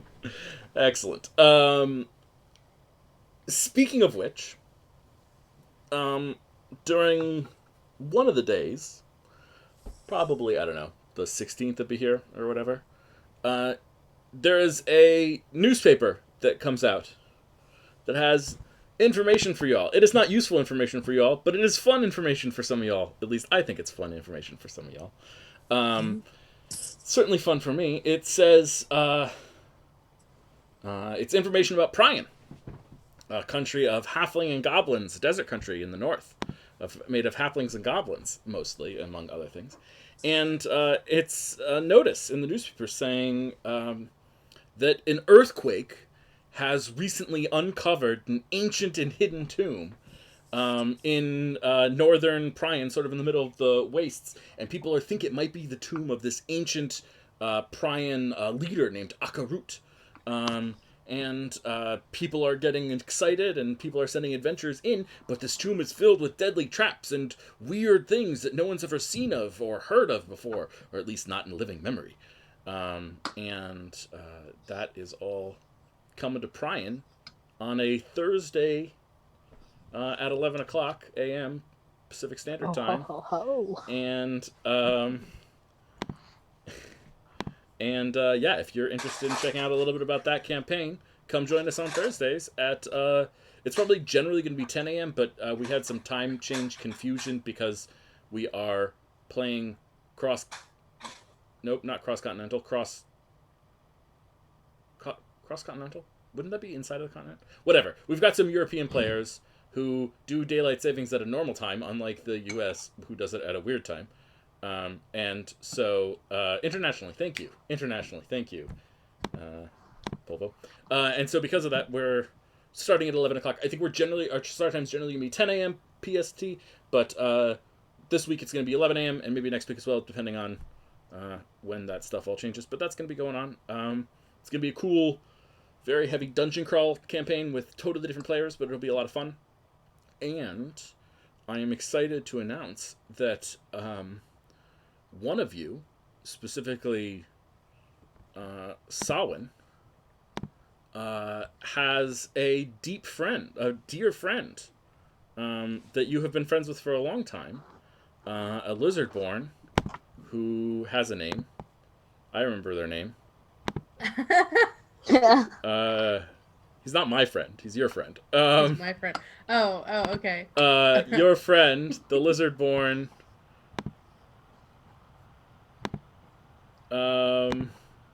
Shoot, I've forgotten his name. It's here somewhere in my notes. I've got too many notes. I have a name, and it's a lizard folk's name too. Yes, I have a name, and it's a good one too, and it's a boy's name too. Okay, accurate prep document. Pull that stuff up. Nope, that's not the accurate prep document. I was doing so good with my promotion until I got to this point. Your very good friend Tis, the lizard folk Tis, who is a paladin, has been hired by a museum to go work over there. Tis is spelled Tiss. Has been hired by an organization with the beautiful name of... I have their name here too. I'm so excited for what this turned out to be. The Order of Bygone Studies for Curators, Underappreciated Relicologist, and Archivists, otherwise known as Obscura. And Tis is one of a group of people who have been hired by Obscura to go investigate the tomb. I love this. They will have a letter writing campaign between the two of you, which, if you guys do not mind, will be made public, obviously. Yeah. And all that good stuff. This sounds like fun. All right. Fun. Yeah. So You mean public to our companions and not public to Primarch, Magli, Blackice. I meant public to toss the flyers outside into world. the street. It'll be viewable in another dimension when we get our website up and running, which is on my agenda. Isn't everything technically possibly viewable in another dimension? Are any of us real? Yeah. Did we come down on that in one way or another? Thank you. I'm not Popo, reliving for that. reminding me. I was not looking at chat. I should have just looked at chat. Chat knows everything. Even when it's this small, chat knows everything. Look, chat's even saying, might this be Tis? And the answer is yes. Yes, it is Tis. Tis. Chat knows everything. Okay, fair enough. And all that good stuff. So if you're interested, come check us out. We're going to be doing that Thursday at 11 o'clock this week. VODs will be up as well, and etc., etc., etc. All that I good love stuff. pen pals. I'm so excited for this. I'm so pumped. Yeah. All that good stuff. Okay, so back into the campaign itself the story that we are currently telling, rather than the stories that we are not currently telling.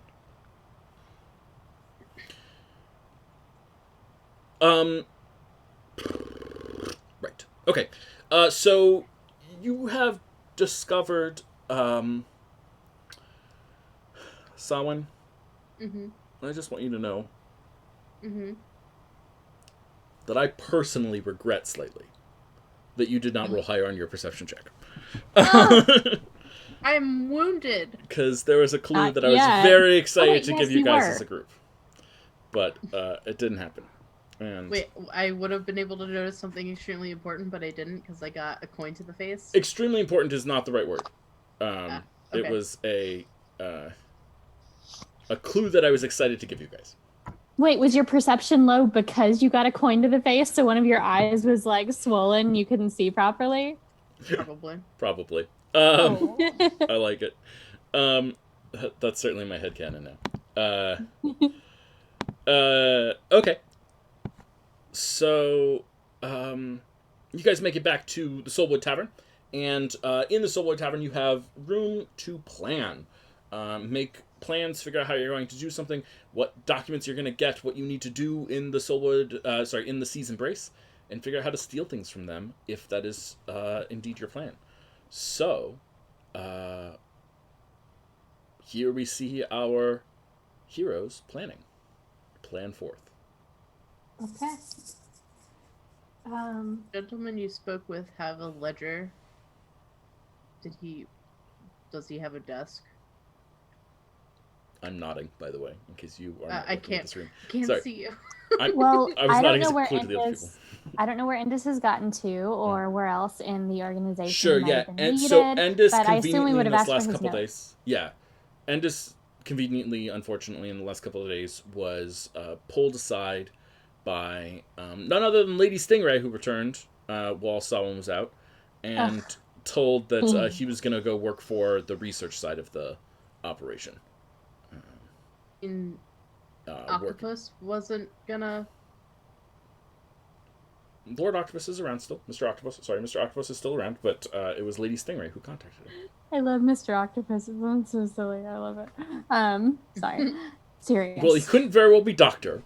I mean, he could be. We don't know his life. That's true. He's not. What a twist.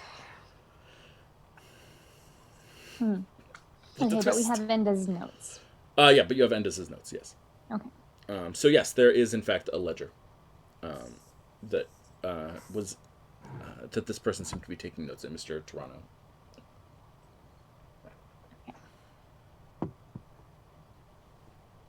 Well, we know what we know about what Samhain has been able to see about the entrance to the tavern, or entrance to the docks.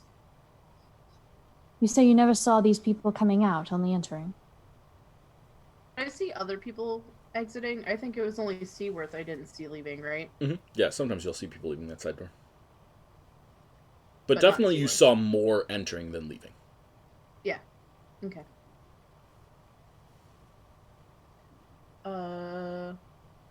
It could be possible that they might have a sewer system set up so that you only see people coming and never see them going. Is that something that everyone feels like we should investigate, or take our chances with another crocodile?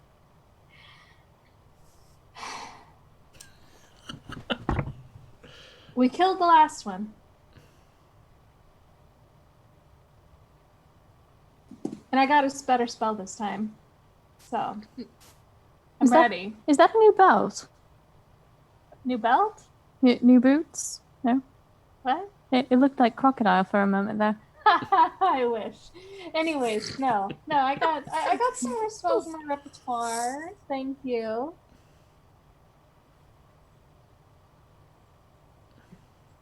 So I mean, I think we could handle crocodiles if we came across them. I wouldn't handle a crocodile. Don't do that. Don't try to handle the crocodile. I'd keep Yeah, a few feet away. I've learned not to do that. I know. Well, anyways, not talking about that. Okay, so we can. So we're gonna go in through that door, or do we want to have some people go in through that door and some people go in through the other door so we could get into that side door that you were talking about that I got in trouble for looking at? You didn't get in There's three trouble for doors. looking at it, dear. You got in trouble for bowing wrong. That's all right. We learn from our mistakes. Yes, and we're gonna learn to break into that room, right?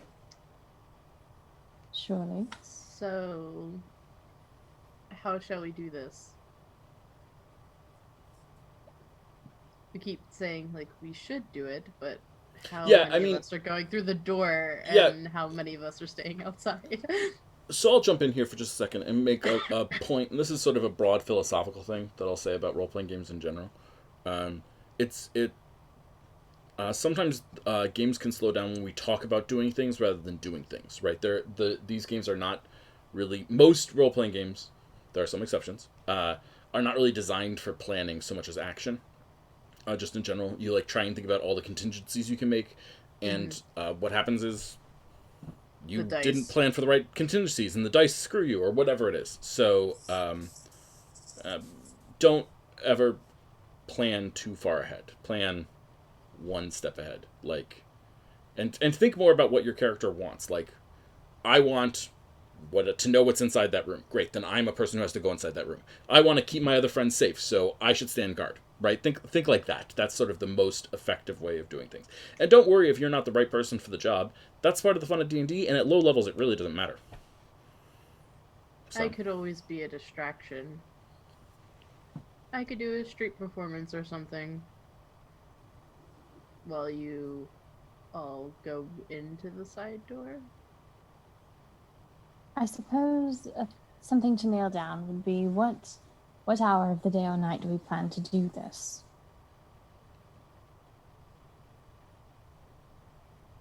I assume we're waiting for cover of darkness in some way. Mm-hmm.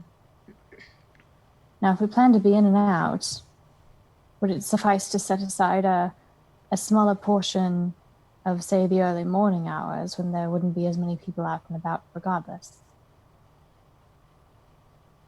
Roll an intelligence check, Thomas. Roll an intelligence check, please, honey. Mm-hmm. Okay, thank you. Where's your intelligence, baby? That's a good question. Nice. Okay. Sorry, we're just calling each other. No worries. Okay. Yeah, absolutely. Yeah, so typically if there's an early morning, the schedule in Celestra, in Racy and Celestra, will shift based on tides, right? People want to go with the tides, so you want to, about 2 hours before the tide going out is when there's very little action. But when, because the tide's sort of coming in and things like that, but after that is when things start to pick up in general, if that makes sense. Okay. So it fluctuates from day to day, but broadly that's what people do. I know that before the last session, Mm-hmm. a week had passed, and now a few days has passed. Mm-hmm. And prior to the completion of the last mission, Oceana said she was going to be in town for about 3 weeks. Mm-hmm. Would I be getting the sense that time is kind of still going to happen on schedule from his conversations with her? Mm-hmm. Yeah, I mean, she's talking in the way that sailors talk sometimes when they're eager to get out to sea. But at the same time, she sounds almost a little bitter because she hasn't had a chance to get out to sea yet. And she's being stuck here a little bit. Mm-hmm. She feels a little trapped.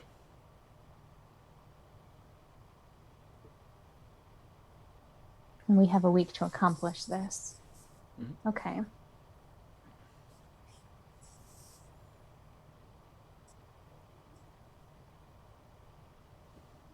So, Solomon, you're thinking distraction?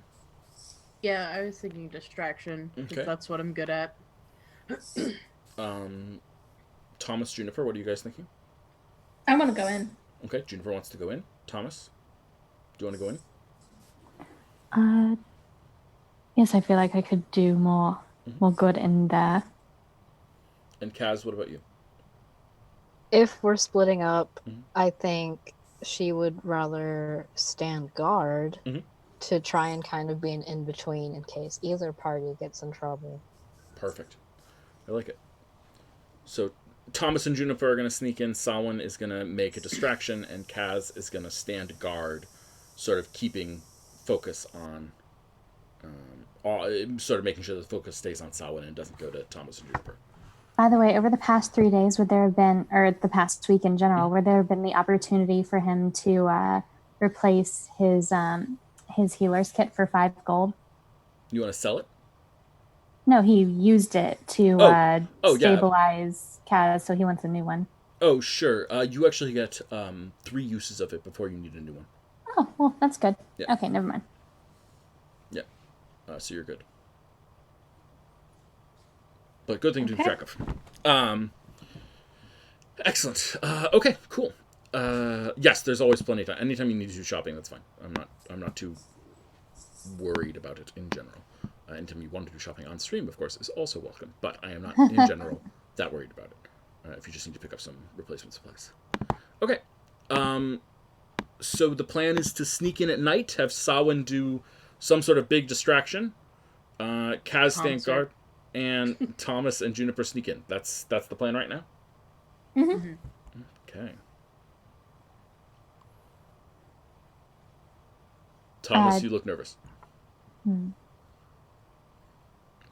He's going to turn to Samhain and say, "Are you absolutely sure you feel comfortable putting yourself out there like that? You've kind of been the face everyone's been seeing around the outside of this operation for the last few days. I'm concerned about too many people seeing you as the very bright and attention garnering figure that you are in relation to what may or may not happen in here."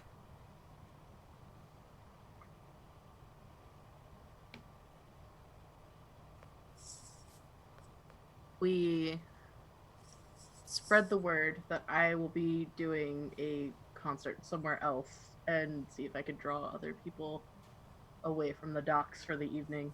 Mm-hmm. Yeah, do you think this is a plan that you would have had in the back of your mind for a little while? What? Like the idea of putting a concert further away? Like, because you've been promoting basically yourself around the docks, right? Around this part of the dock specifically. And so, like, there are locals who have probably gotten to know you over the past couple of days. People you've done readings for, people who've seen you do readings, people who've heard a little bit of maybe, like, your fiddling away in between. So, like, if you've been doing this over the last several days, then perhaps you were actually also using that time to promote a concert coming up to sort of thin out the neighborhood a little bit. Yeah, I think that would be the smarter idea. Maybe not necessarily having it in the same space, but further away. Like if there's an open green space, like, you know, a concert at night type deal, like the town square or whatever, like green space is nearest the docks, then that's where I would probably be. So it's still like the locals would know that I would be going there and they would still come. Yeah. Okay. Yeah. Why don't we roll? And I know some folk roll to like just a charisma check to see, like, just straight charisma. Yeah, to see how many people you're getting going to this thing, how good you're doing at promoting yourself. You're doing 21. very well at promoting yourself. Hey. Very, very well at promoting yourself. Nice. I like it. Yeah. Okay. Cool. I like this. The musician who puts on concerts inside of me is super jealous. You want to roll a 21 charisma? If only. Oh well. It's not where my strengths lie, unfortunately. Okay. Yeah, so you do very, very well. DMing a game, but okay. Fair enough. Whatever. Different. Promotion is different than game running. It doesn't matter. I'm not gonna. This is my personal life getting in the way of everything. Right. Sorry. It's a good night to die. Let's go. Okay. Yeah, so Salwin, you're promoting a concert, and you do a great job of like getting people from the docks to go because you've been spending a lot of time there. You've been hanging out there, and so the people are like down to like check you out, see what your thing is, playing down on the green. Even the irritating official comes to check you out alone. Does he ask me for my peddler's license again? No, he does not. Not yet. Not yet. He Not doesn't. yet. We'll see when you need to get it re-upped. Okay. And so you want to tell us about your concert, someone? Yeah, sure. So it's gonna be like a hodgepodge of stuff. I say hodgepodge. Sawin's gonna throw in some prestidigitation in with stuff. He will play his viol and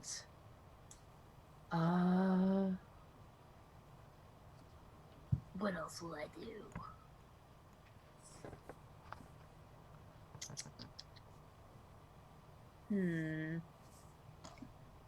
I guess it would start off with the music first, because that's what everybody enjoys coming to the Busted Barnacle for. I'm checking something really quickly. Feel free.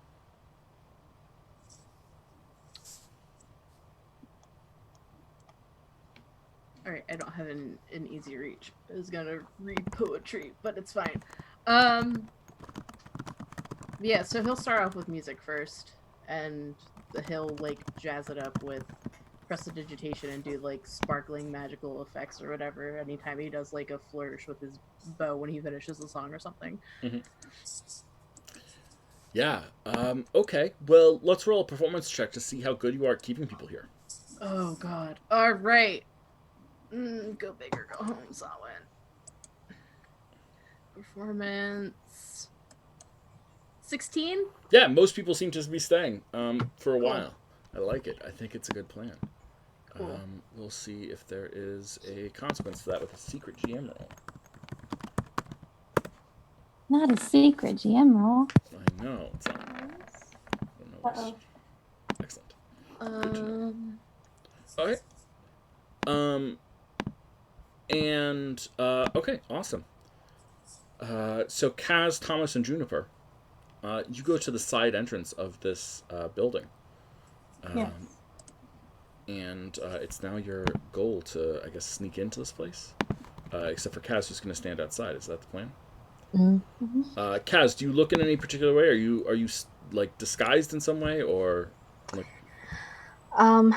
I would say she is disguised as probably a hobo and not going in with them, but staying close to hopefully hear anything if they shout. Okay, sounds good. Thomas and Juniper, you're entering through the side door. Is that the plan? Yes. Okay, and how are you entering? Tell me what's going on. What's going on around you? How does this look? How does this feel? Well, I'm back to being a fox. Trying to wear something a little bit more muted this time. Can't chain your muse up like that. Okay. I mean, I'm gonna check to make sure people aren't around, but I'm gonna pretty much slink up to the door and knock. Okay, yeah. Why don't you make a perception check first? Why don't you take this at advantage, because Kaz is also keeping a lookout. Sure. Oh god. Thomas is disguised. Okay. My cat's trying to roll for me. Hold on.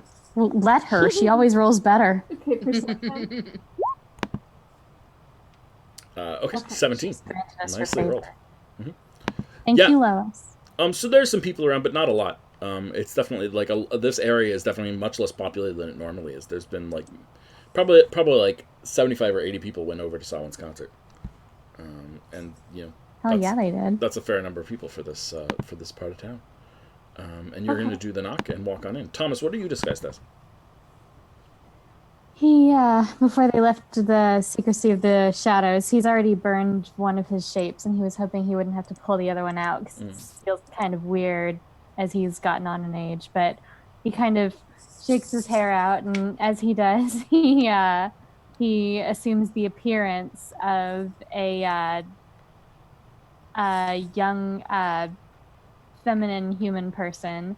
I never got confirmation on, or I never thought to ask for confirmation, I think, on whether the appearances had to be the same gender as you, the way Foxfolk's appearances have to be.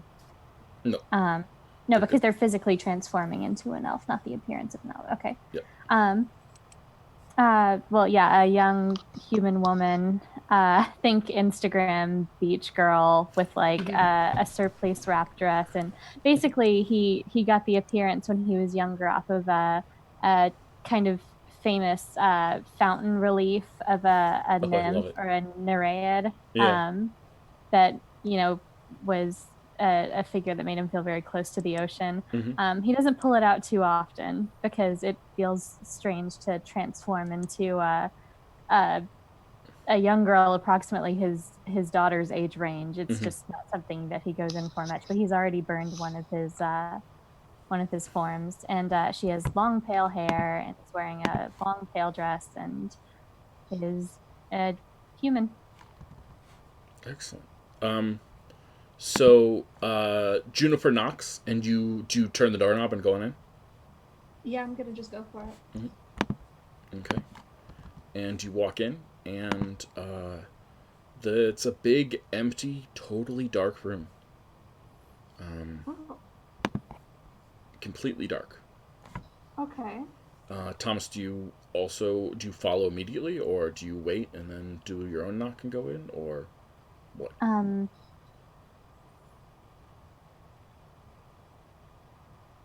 I think it would lend more credence if they went in together. Like, I don't know if there's any reason to stagger things out. Okay. And Kaz, how far away from the door are you? I would say 15 feet. Okay. You're like leaning up against the wall, pretending to be a drunk or something like that. Is that the idea? Yeah. Okay. So the room is completely dark. Do either of you have a way of making a light? Yes, I'm actually going to cast Dancing Lights cantrip. Perfect. So the room illuminates, and it is the warehouse that you were in earlier. It's in fact exactly the warehouse that you were in earlier, but this door on the side is sort of hidden into the wall a little bit, and you did not notice that it was there when you did your sweep of the place earlier. The door that Samhain was looking at linked up to the room that you guys were getting your tour in. Okay.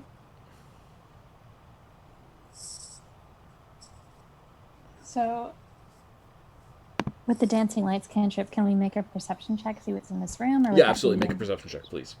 Okay. Okay, hold on. Let me get the cat out of the way. She's decided she feels some kind of way. Fun time is over. She has stolen the computer and she doesn't like it. Okay. So you can perceive.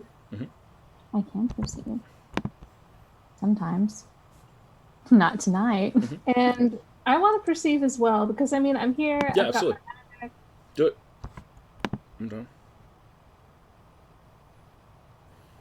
Okay. -1. Ooh, and no. Yeah. 15, nice. Yeah. So there are boxes built up in various, like all the way up in various ways, stacked in many different positions. Everything looks pretty stable. Nothing's teetering over in any way, shape, or form. But there's just a lot of boxes. They have them sort of organized by size, and where you guys entered is where the smallest ones are, and the biggest ones are on the far wall opposite the place that you are in. And like some of them are more understandable what they are. Oh, look, here are barrels with probably wine in them or booze of various sorts. And then there's the door to the back room that you noticed before. That were forbidden from. There's also doors to the front, and then there's a door to the dock area where they have boats inside this location. Okay. Well, I'm going to look at Thomas. And it looked like gesture to the door to the back room. And then whisper, You look really pretty, by the way. And then just head straight for the back door once I've said that, because that's distracting him. He's going to sigh and follow. Absolutely. I'm going to take a cut here to Sawin's performance quickly. Sawin, someone stands up during your show and turns to leave. People have been leaving a little bit here and there, but basically you're pretty captivating, and people are having a good time. And as they turn up to leave, I want you to make a perception check for free.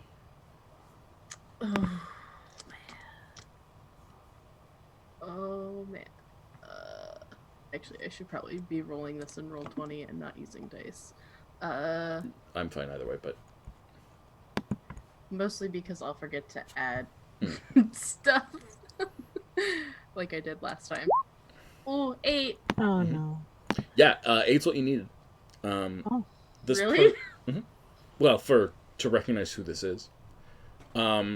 This is one of the toughs that shoved past Kaz on their way in the other day, and they stand up to. They watched your show, and stood up, and now are leaving your show. It's in fact the ringleader, the female listen board ringleader who was bullying Kaz.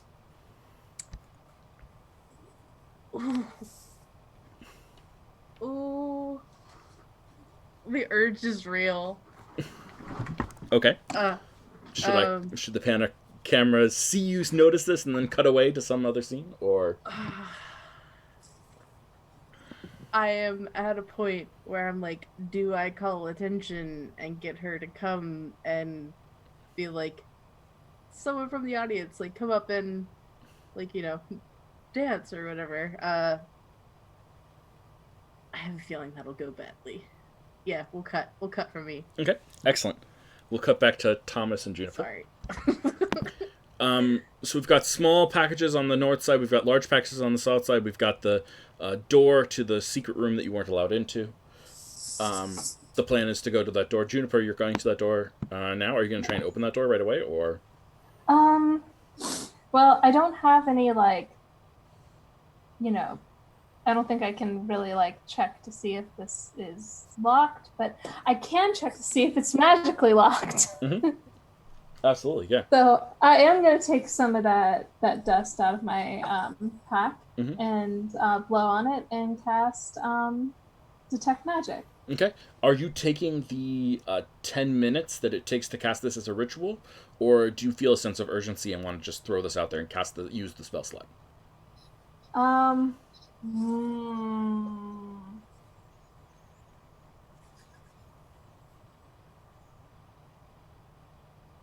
Let's see. No, I'm thinking about it. Can I change my mind? And no, you can't cast Mage Hand to try to open a door, can you? Sure you can. Can't pull anything of substantial weight. I don't think it has a weight cap of 15. Or 5? Yeah. Oh, I thought it was 10. I thought it was 30. It's definitely not 30. It's a number for sure. It's a number that for much sure. We know. We can look it up. Here, I'll pull it up. I've got the notes here. Oh, it's 200. Oh, that's super convenient. Wow, okay. That's so The doorway good. is So it's 201 pounds. It's 30 feet away from you. That sounds right. And you can't carry more than 10 pounds, so that's where I was confused. 10 pounds. There you go. Well, hey, thank you, Sarah. 10 pounds. Okay. Well, 100% correct. it's probably locked. So I'm going to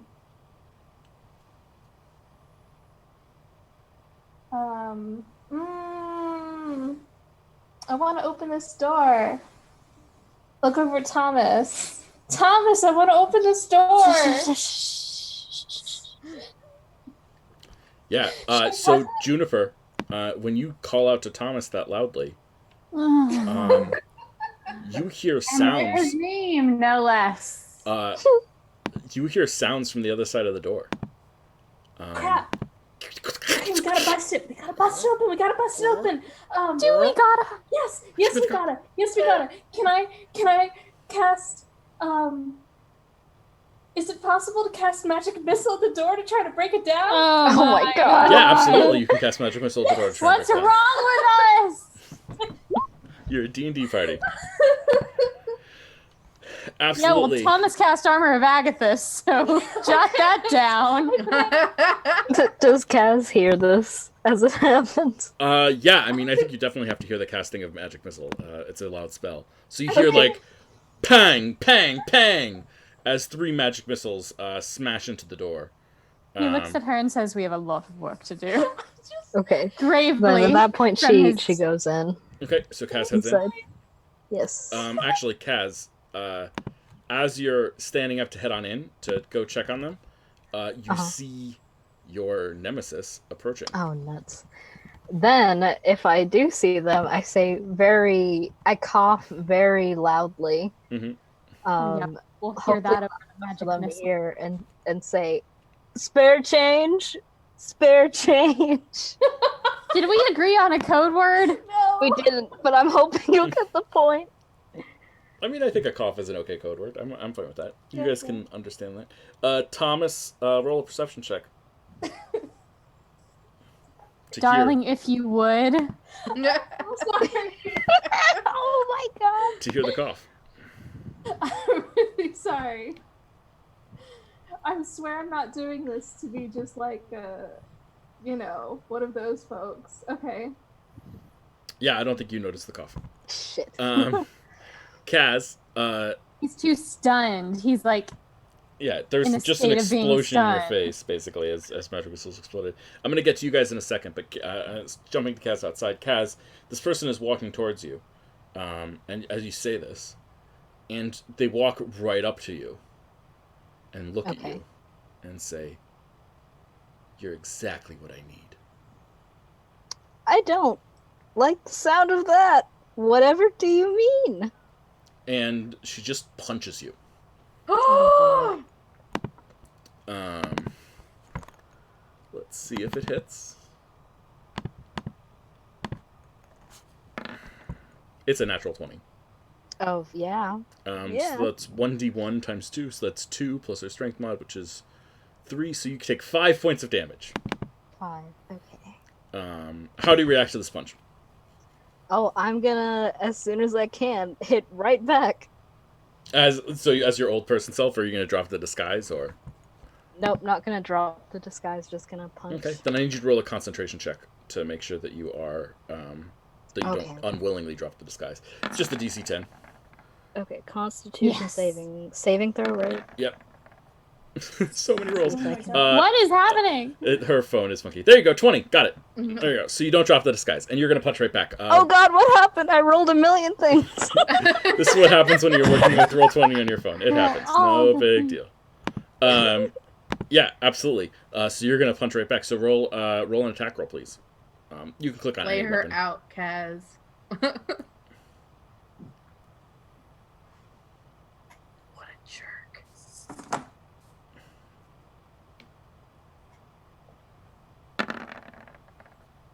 That's a medicine check. It's a small screen, I know it. You're working with your thumb, so I apologize. Okay. What do I roll for that? Like, is it a? You can just click on longsword. It's not a longsword attack, but it's the same stat modifier for you. Okay. Please do this thing. 21. That hits. Absolutely, that hits. So what's your strength mod? It is 4. Plus 4. Jesus. So you do 5 damage to her right back, and she, like, a tooth comes loose from her jaw and falls onto the cobblestones of the street, and she looks back up and says, "You're stronger than you look." Well, I've been on the streets. You gotta learn how to take a punch, give a punch. I like it. You want to come with me? I can get you a meal at least. We can talk about maybe doing some work for me. No offense. Well, actually, could I do an insight check to see Yes, if you can. she has any ulterior motives? Yes, you can. And I'm going to assume you did not cast Compelled Duel and then Thunderous Smite. Insight checks. There we go. 7 on your insight check. Oh god. Yeah, she's got ulterior motives. She, like, no one offer. She's not the sort of person who would offer free stuff. She definitely wants to recruit you for something. Okay. Then she says, well, no offense, but in my time I've learned to not just go anywhere with any stranger in the middle of the night. Well, that's okay. My name is Asma. Asthma. And, Like the disease. Is that a character? Oh no! ASMA. ASMA. ASMA. Yeah. Not ASMR. Talk to your doctor. I mean, you know, whatever. I don't mind naming horrible people after diseases. Okay. And she says, my name's Asma. And see, now we're not strangers anymore. I mean, what's your name? My name is Ronald. Ronald. That's an unusual name. Yeah. To be honest, I go through different names, and this is the name I'm using now. I don't remember what name I was born with. It's been so long. Oh my god! Well, Ronald. Yeah, I mean, let's roll a deception check here. Let's roll a deception check here. Oh, please roll a deception check. That's a 5. You rolled a nat 1. Oh my god! But she's gonna take it in stride, and she says, "Well, Ronald, you know, people who know how to keep their mouth shut and can blend in places, they're useful, you know." Okay, you have a point. You said something about a meal? I would love to have a meal. Sure, yeah, come on in. And then we're gonna cut back to inside, and see how Thomas and Juniper are doing. Okay, so Thomas and Juniper, you have destroyed this wall, this door. Yes. What do you mean? There's You now plural. good point. I panicked. There was noise. There's now no way for them to not know that they were robbed from, in some sense, right? Without taking the time to repair the door. Inside the room, back here, though, you see cages. Rows and rows of cages filled with creatures. Some small, some large. Some maybe smart, some probably not so intelligent creatures. But sort of what we think of as like animals, typically. Okay. In the world. Just filled with them, though. Oh wow. Yeah. Juniper, I want you to roll a perception check. And Thomas, I want you to roll a perception check. These are for 2 different things, though. Yeah. Juniper's gonna go first. Okay, my perception probably gonna be low. 9. Okay. 9. And this is Thomas. Nat 20. Excellent. Thomas, if this were not a streamed game, but instead one of my normal games, Would I get a whisper? This is where you would get a whisper or an invitation to the secret chat, depending on how things go. But unfortunately, we are streamed, so that is not a possibility right now. Certainly with my current setup, and that happens sometimes, and that's okay with me. So Thomas, you hear something inside your head. It's not coming from the room itself. It's coming from inside your head. And it sounds like singing from a conch shell. It sounds like the ocean. Or it sounds like a voice trapped within. and you can hear it, and it's coming from something in this room, even though it's inside your head. Do you want to approach it? Yes. Do you know how in Dragon Age Inquisition you walk around and you kind of echolocate for things? Yes, I do. Is that what you're Yes. doing? Uh-huh. Yeah. The song is very sad, very mournful. It tells of captivity, of tragedy, of not being where you belong, not being free. And as you walk forward, you find yourself walking towards one particular cage. And in it, you see a small creature. Kind of looks like this mythological thing that you've heard of that doesn't really exist in the world. This thing called dragons, but it's much, much, much smaller than that. You've heard those things as being like great, huge creatures, and this is, maybe the size of your forearm almost, a little bit plump, and purple scales, and sort of a iridescent coloring on it. Shines a little bit in the light, and it looks at you as you approach.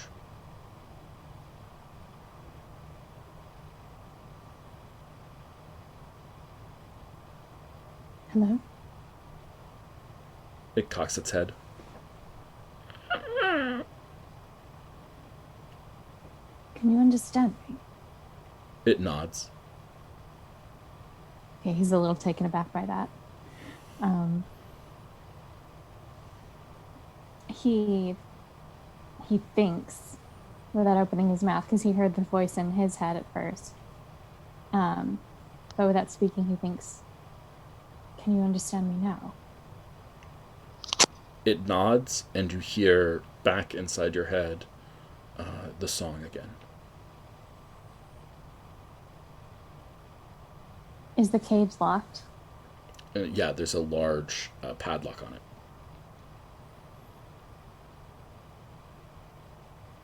Oh, we're all on our impulsive shit tonight. He's looking around for keys. We should let all of them go though. Like you shouldn't keep animals in cages. At that point, Juniper, you hear, "Quite right. Yes, absolutely. We should not let animals in cages." And you both hear that. What? Where's it coming from? Yeah, one of the larger cages in the back has something that no one in their right mind would ever consider to be an animal. It has a foxfolk in it. Oh crap! Oh crap! Oh crap! Oh crap! Okay. All right. So I'm gonna run over, and this is like worst nightmare zone. Okay. Who are you? Hi. Hi. Hi. I'm Juno. Hi. Hi. My name is Blackberry. Hi. We need to get you out. Yes. Looking for keys. What's the lock look like? Looking for keys. keys. Keys. Okay. Yeah. You rolled a natural 20 in your perception check, and there are no keys. Okay. Can we bust the lock? Is that possible? When they What's your strength? Blackberry, when they locked you in, was it just like a regular key, or did they do anything magical to it, or? I think it was just a regular key, but I know that there's like a border around the walls here that prevents people from escaping, even if they escape from these cages. What? Yes, look, and Blackberry turns points, and you see that there's like this very faint glowing runes along the top of the wall, all the way around the room, and at this point, you hear the door that you guys originally entered from across the warehouse has a pattern of knocks on it. 1, 2, 3, rest. 1, 2, rest, and then the door opens. Do we have cover behind any of the cages? Since you're in a different room, right? You're further in than this, so they cannot see this, but they'll probably see a busted down door if they look for it. Right. And hiding behind a cage, readying an Eldritch Blast if I see anyone who looks like a smuggler or looks aggressive. Yeah. Yeah, I'll let your nat 20 ride. Roll a stealth check for me, though, if you're trying to see them. You definitely can see them. It's just, can they see you? Yeah. Let me get that. It's okay. I guess I should do stealth too, but Well, if you're further back in the room, then it doesn't matter. yeah. That's a nat 20 on your stealth check as well. That's 2 nat 20s in a row for Thomas. Oh, yes, it is. So, Thomas, you see Kaz's disguise as a homeless bum entering with a lizard folk woman whose name is Asma. Kaz and Asma. Let's do this one. So Asma's walking you in, like, I'll show you down to our lair downstairs, and we can talk about getting you some pay, some food, some money. You won't have to do anything too arduous, just bum around as you do on, like, the steps of where we want you to. Watch people that need to be watched. Do what needs to be done. Unsure if her friends have noticed yet, she says very loudly, "Yes, that sounds great! Let's go downstairs as we are entering the room right now, the two of us." Yeah, Kaz, why don't you roll a perception check? Okay. Could someone do that for me? My Sure. Jess, you got it?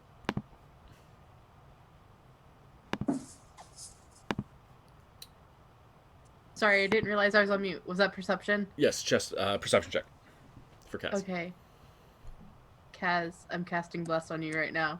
It's 18, not 20. It's a nat 20. Nice. I swear to God, guys, it's making up for the start of the game and all of our bullshit. Nat 20s in a row. Are you kidding me? That's amazing. Screenshot that. We get blessed by a god right now. That's what happens. Seriously.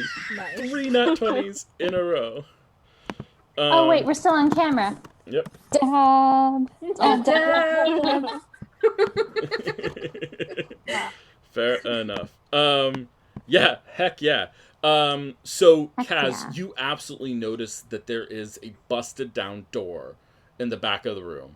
And I think even though Thomas is hiding, like, while Asma turns towards you, you can see Thomas, like, wave at you so that you know which direction not to go or something like that. That sounds like a reasonable position to be.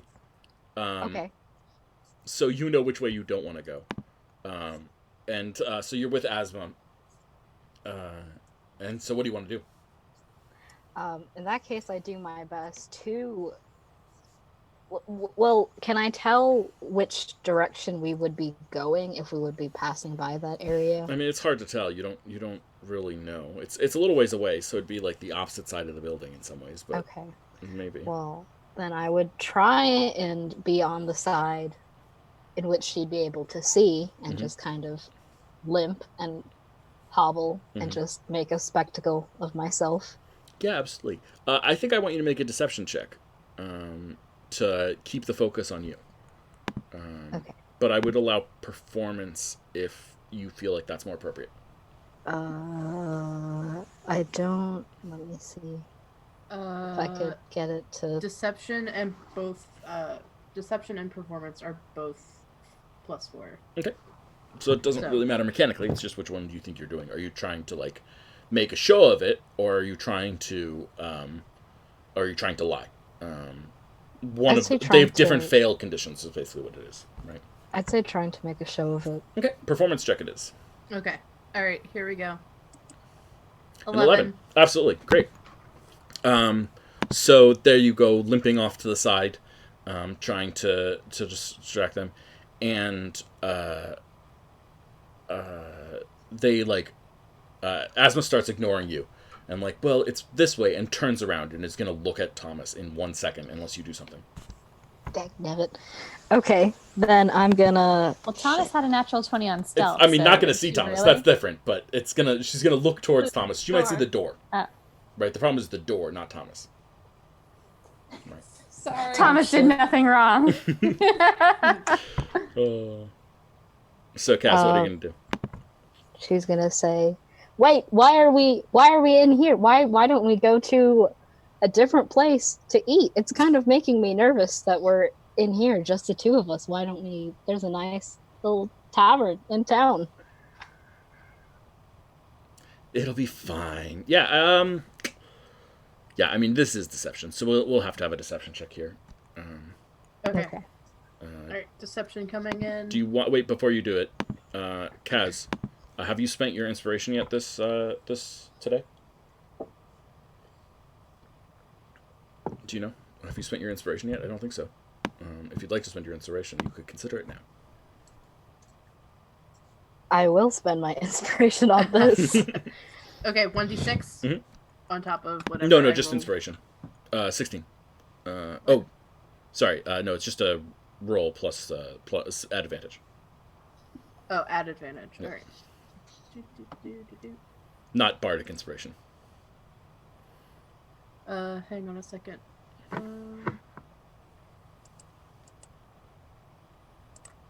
I'm just fixing something on Kaz's sheet so I don't fuck stuff up. All right. So rolling with advantage for deception. 22. Nice. Very good roll. Please note that the normal roll would have been a 19. Yep. Good either way. No, listen, and Asma turns around the other way and just says, no, listen, and she starts walking forward, and there's like a bunch of boxes in front of her, and she just reaches for it, and she pulls the front off one of the boxes, and you can see that there's a staircase going down. And she says, see, we're just heading this way. There's food, and there's warmth, and there's beds down there if you need to sleep. Come on. And she like takes you by the hand and starts walking you down the stairs into the dark. Okay. We like to call it the murder cave. I think I know my what. Murder box. So we're going in a different direction now. Yeah, you're going in a different direction. She does not notice the busted down door. Thomas and Juniper, what are you guys doing in the cages here? Are you freeing everything? Are you freeing some things? Are you freeing them with violence? Are you freeing them with? None of you are a rogue. No. Huh, you wouldn't guess it. You know, from the decision making that has been taking place. You know what? I take offense. No, I don't. Need to take a fox. Is it possible to use my shocking grasp on the lock to try to open it? Sure, yeah, absolutely. I'd allow you to try that. Why don't you make an Arcana check? Sure. Okay, I'm gonna do that now. Yeah, that's a 7. That's a natural 1. Horrible. Oh no. Okay. Which is terrible because that's such a good bonus for you. Yeah, it happens sometimes. Yeah, so, sure, yeah, you can absolutely do it. Oh God. Okay. I'm gonna just look at Blackbeard and be like, don't touch the cage. I'm in the cage. Yeah, well, don't touch the metal. We're all in cages. All of the cages are made of metal. Okay, I got this. Please trust me. Okay, and then I grab the lock and I cast shocking grasp. Oh God. Oh. Yeah. Jump in the air, maybe. Jump in the air, jump! I told him to jump. Wait, what? Ah! Right. Oh, is he super poofy now? Roll how much damage you do, please. How do I do the damage? Okay, when do you Click on the word shocking grasp. In Okay. in That's shocking a grasp, where it's, terrible sorry, in the good chat where it roll. says shocking grasp, 4 damage. Yeah, and all of these metal cages are touching each other. So you just shocked every animal in here for 4 damage. They're gonna start making noise immediately. And they immediately start making noise. Chaos is happening. You That's absolutely great. get rid of this one lock. Yes, it absolutely is destroyed. Thomas starts grabbing locks with the poison spray cantrip and just like I'm so seeing sorry. if he can do anything with that. I don't Are think you poison's okay? gonna affect metal, but it's a good try. I like it. It's not Just really acidic, is it? more warning next time, please. I'm really Ow! sorry. And like poofed out to high heaven, hair going in every direction. Right. I'm gonna just like gingerly try to just like pat some of it down. No touching, no touching. You're still a little staticky. Still a little staticky. Right. I'm sorry. Inside voices, please. Yeah, and like there's animals like going crazy in all directions, lots of screaming. And that goes double for you. Inside voices. Yeah. Yeah, Thomas, why don't you roll an animal handling check then? Oh, good. I removed everything.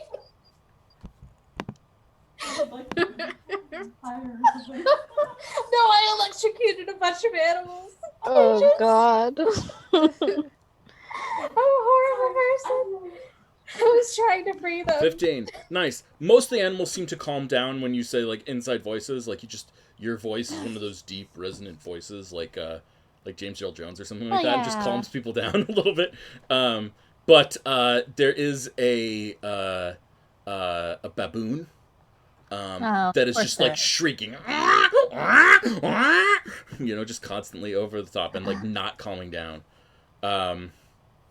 Sawin, I think you notice that some people like sort of come to the back of your show where you're performing on the green and like tap some people, and some people start forming like the equivalent of the fire brigade to go investigate what's happening.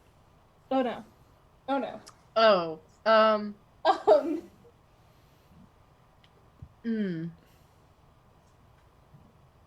What can I do to keep people here? They're mostly commoners, so it's not like you have to do anything fancy. But you do have to do something. I do have to do something. Anything that would work, but it has to work.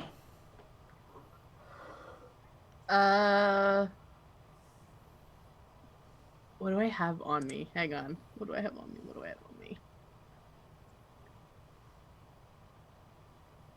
Damn it, if I still had hellish resistance, I would be like, let's do some fire breathing.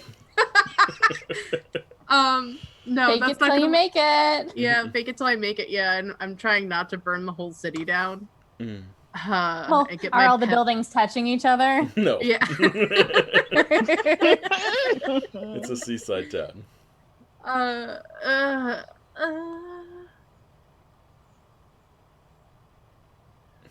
You know what? What?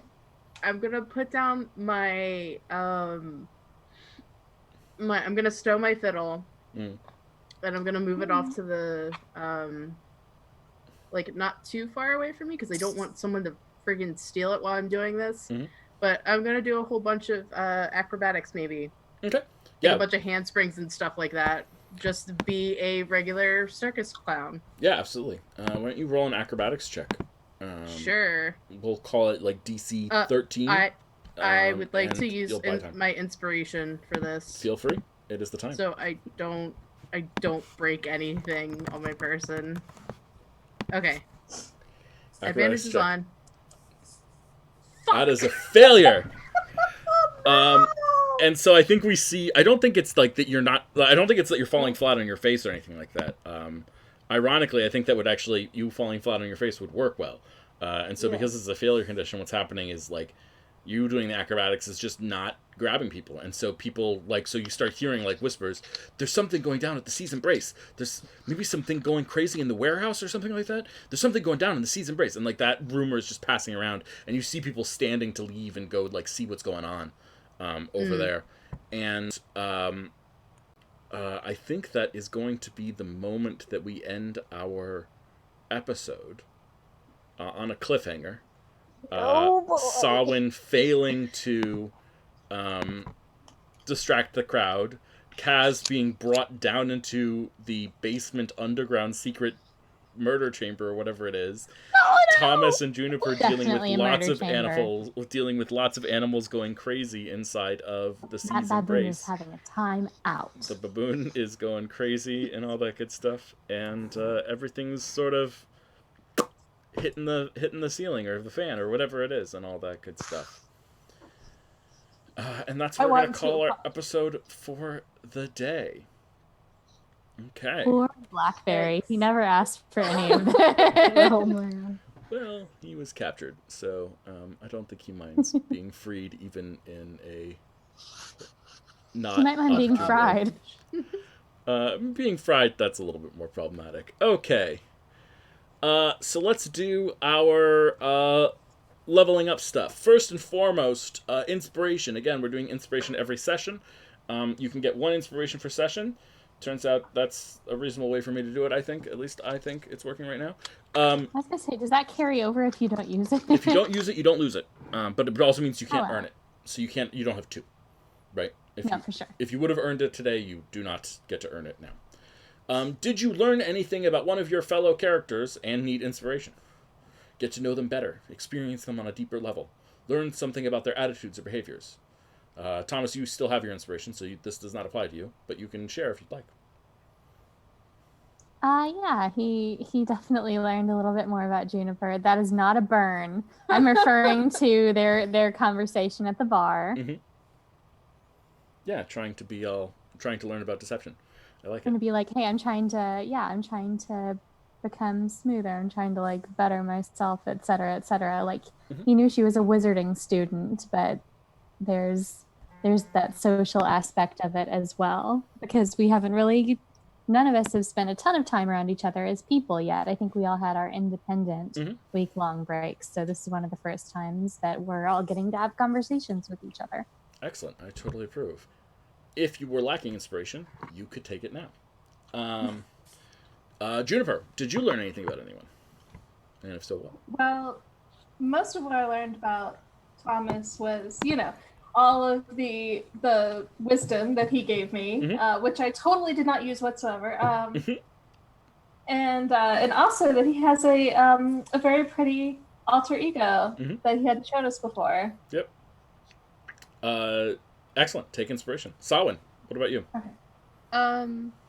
Sawin learned that if needed, Kaz would, I guess, watch his back, and that was independent of like them being together as a group. Yeah, that's sweet. Nice. Yeah, absolutely. Take It was inspiration. very cute. Very sweet. Kaz. I would say maybe learned a bit about Sawin's family. Rough and tumble brotherhood. Whole thing. Siblinghood.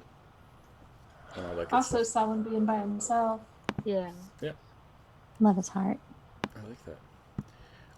Did you learn anything about Magli, his conspirators, or his servants? I mean, they put people in cages. I mean, if, Juniper would consider Foxfolk people, so... I would think consider it would be Foxfolk people, too. Sorry, Juniper. Yeah. Yeah, I don't know if he does. no! I don't know if he does. I think They're putting them in it would be cages. safe to assume that these are likely some conspirators of his if we were put onto this warehouse by our order, and now we're finding dastardly doings. I mean, I think we can reasonably assume that these are at some level conspirators with him. Strongly agree. Yes, absolutely. Everyone take an experience point for that. Okay. Who knows what they're doing with these things in cages, but they're doing something with them. Did you express your character's class, species, or background in a meaningful or impactful way?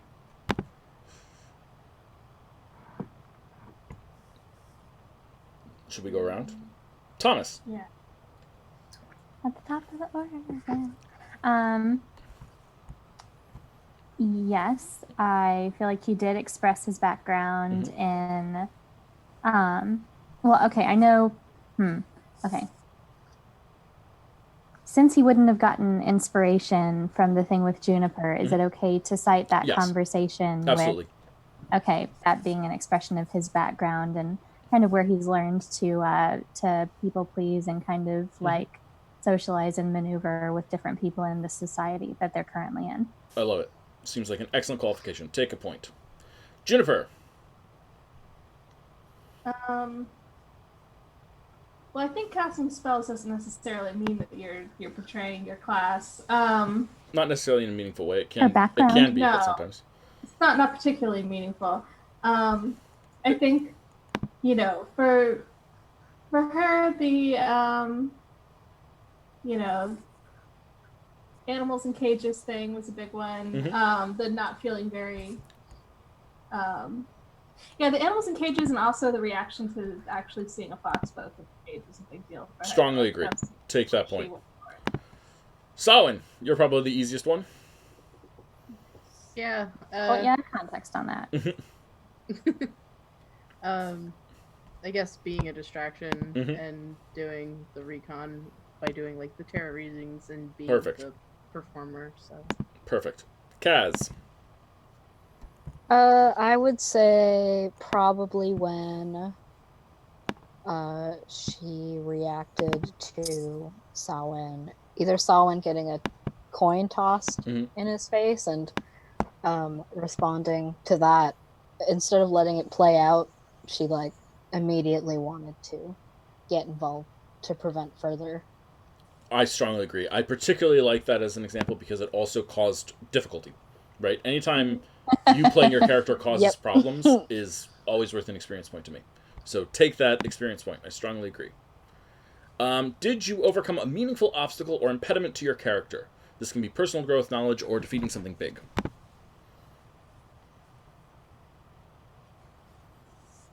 I think I am the impediment to my character right now. No. Yes, I don't think you overcame it yet.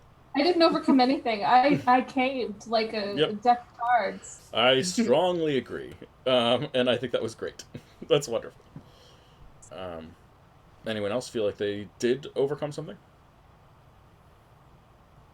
I mean, he used a form that he wasn't crazy about because it served a purpose for the team, but I'm not sure if that's necessarily like overcoming anything. It's just an inconvenience. Yeah, I think if you, I like where you're coming from, and I could absolutely see that happening in the future. I think you need. It's not important enough to his character, I don't Right, think. exactly. I think we need to establish that, like, he actively does not want to use this form, and then he's using this form in a way that's very much about the form. Like, you used this form because it was not one of the other forms. Right? Yep. Rather than you. Well, and also because I had a plan if we had gotten caught and we were in an inescapable situation. But that did not come to pass yet. Yet. Okay. Sawan? I'm gonna say no for Okay. me. The thing that we thought might come to pass this week didn't really necessarily come up. It's so true. That's something that I'm still waiting for. I guess, for it to drop. So the shoes will drop. It's true. Kaz. I'd say no. Okay. And did you express your relationship to your alignment in a meaningful way, or did it complicate your life?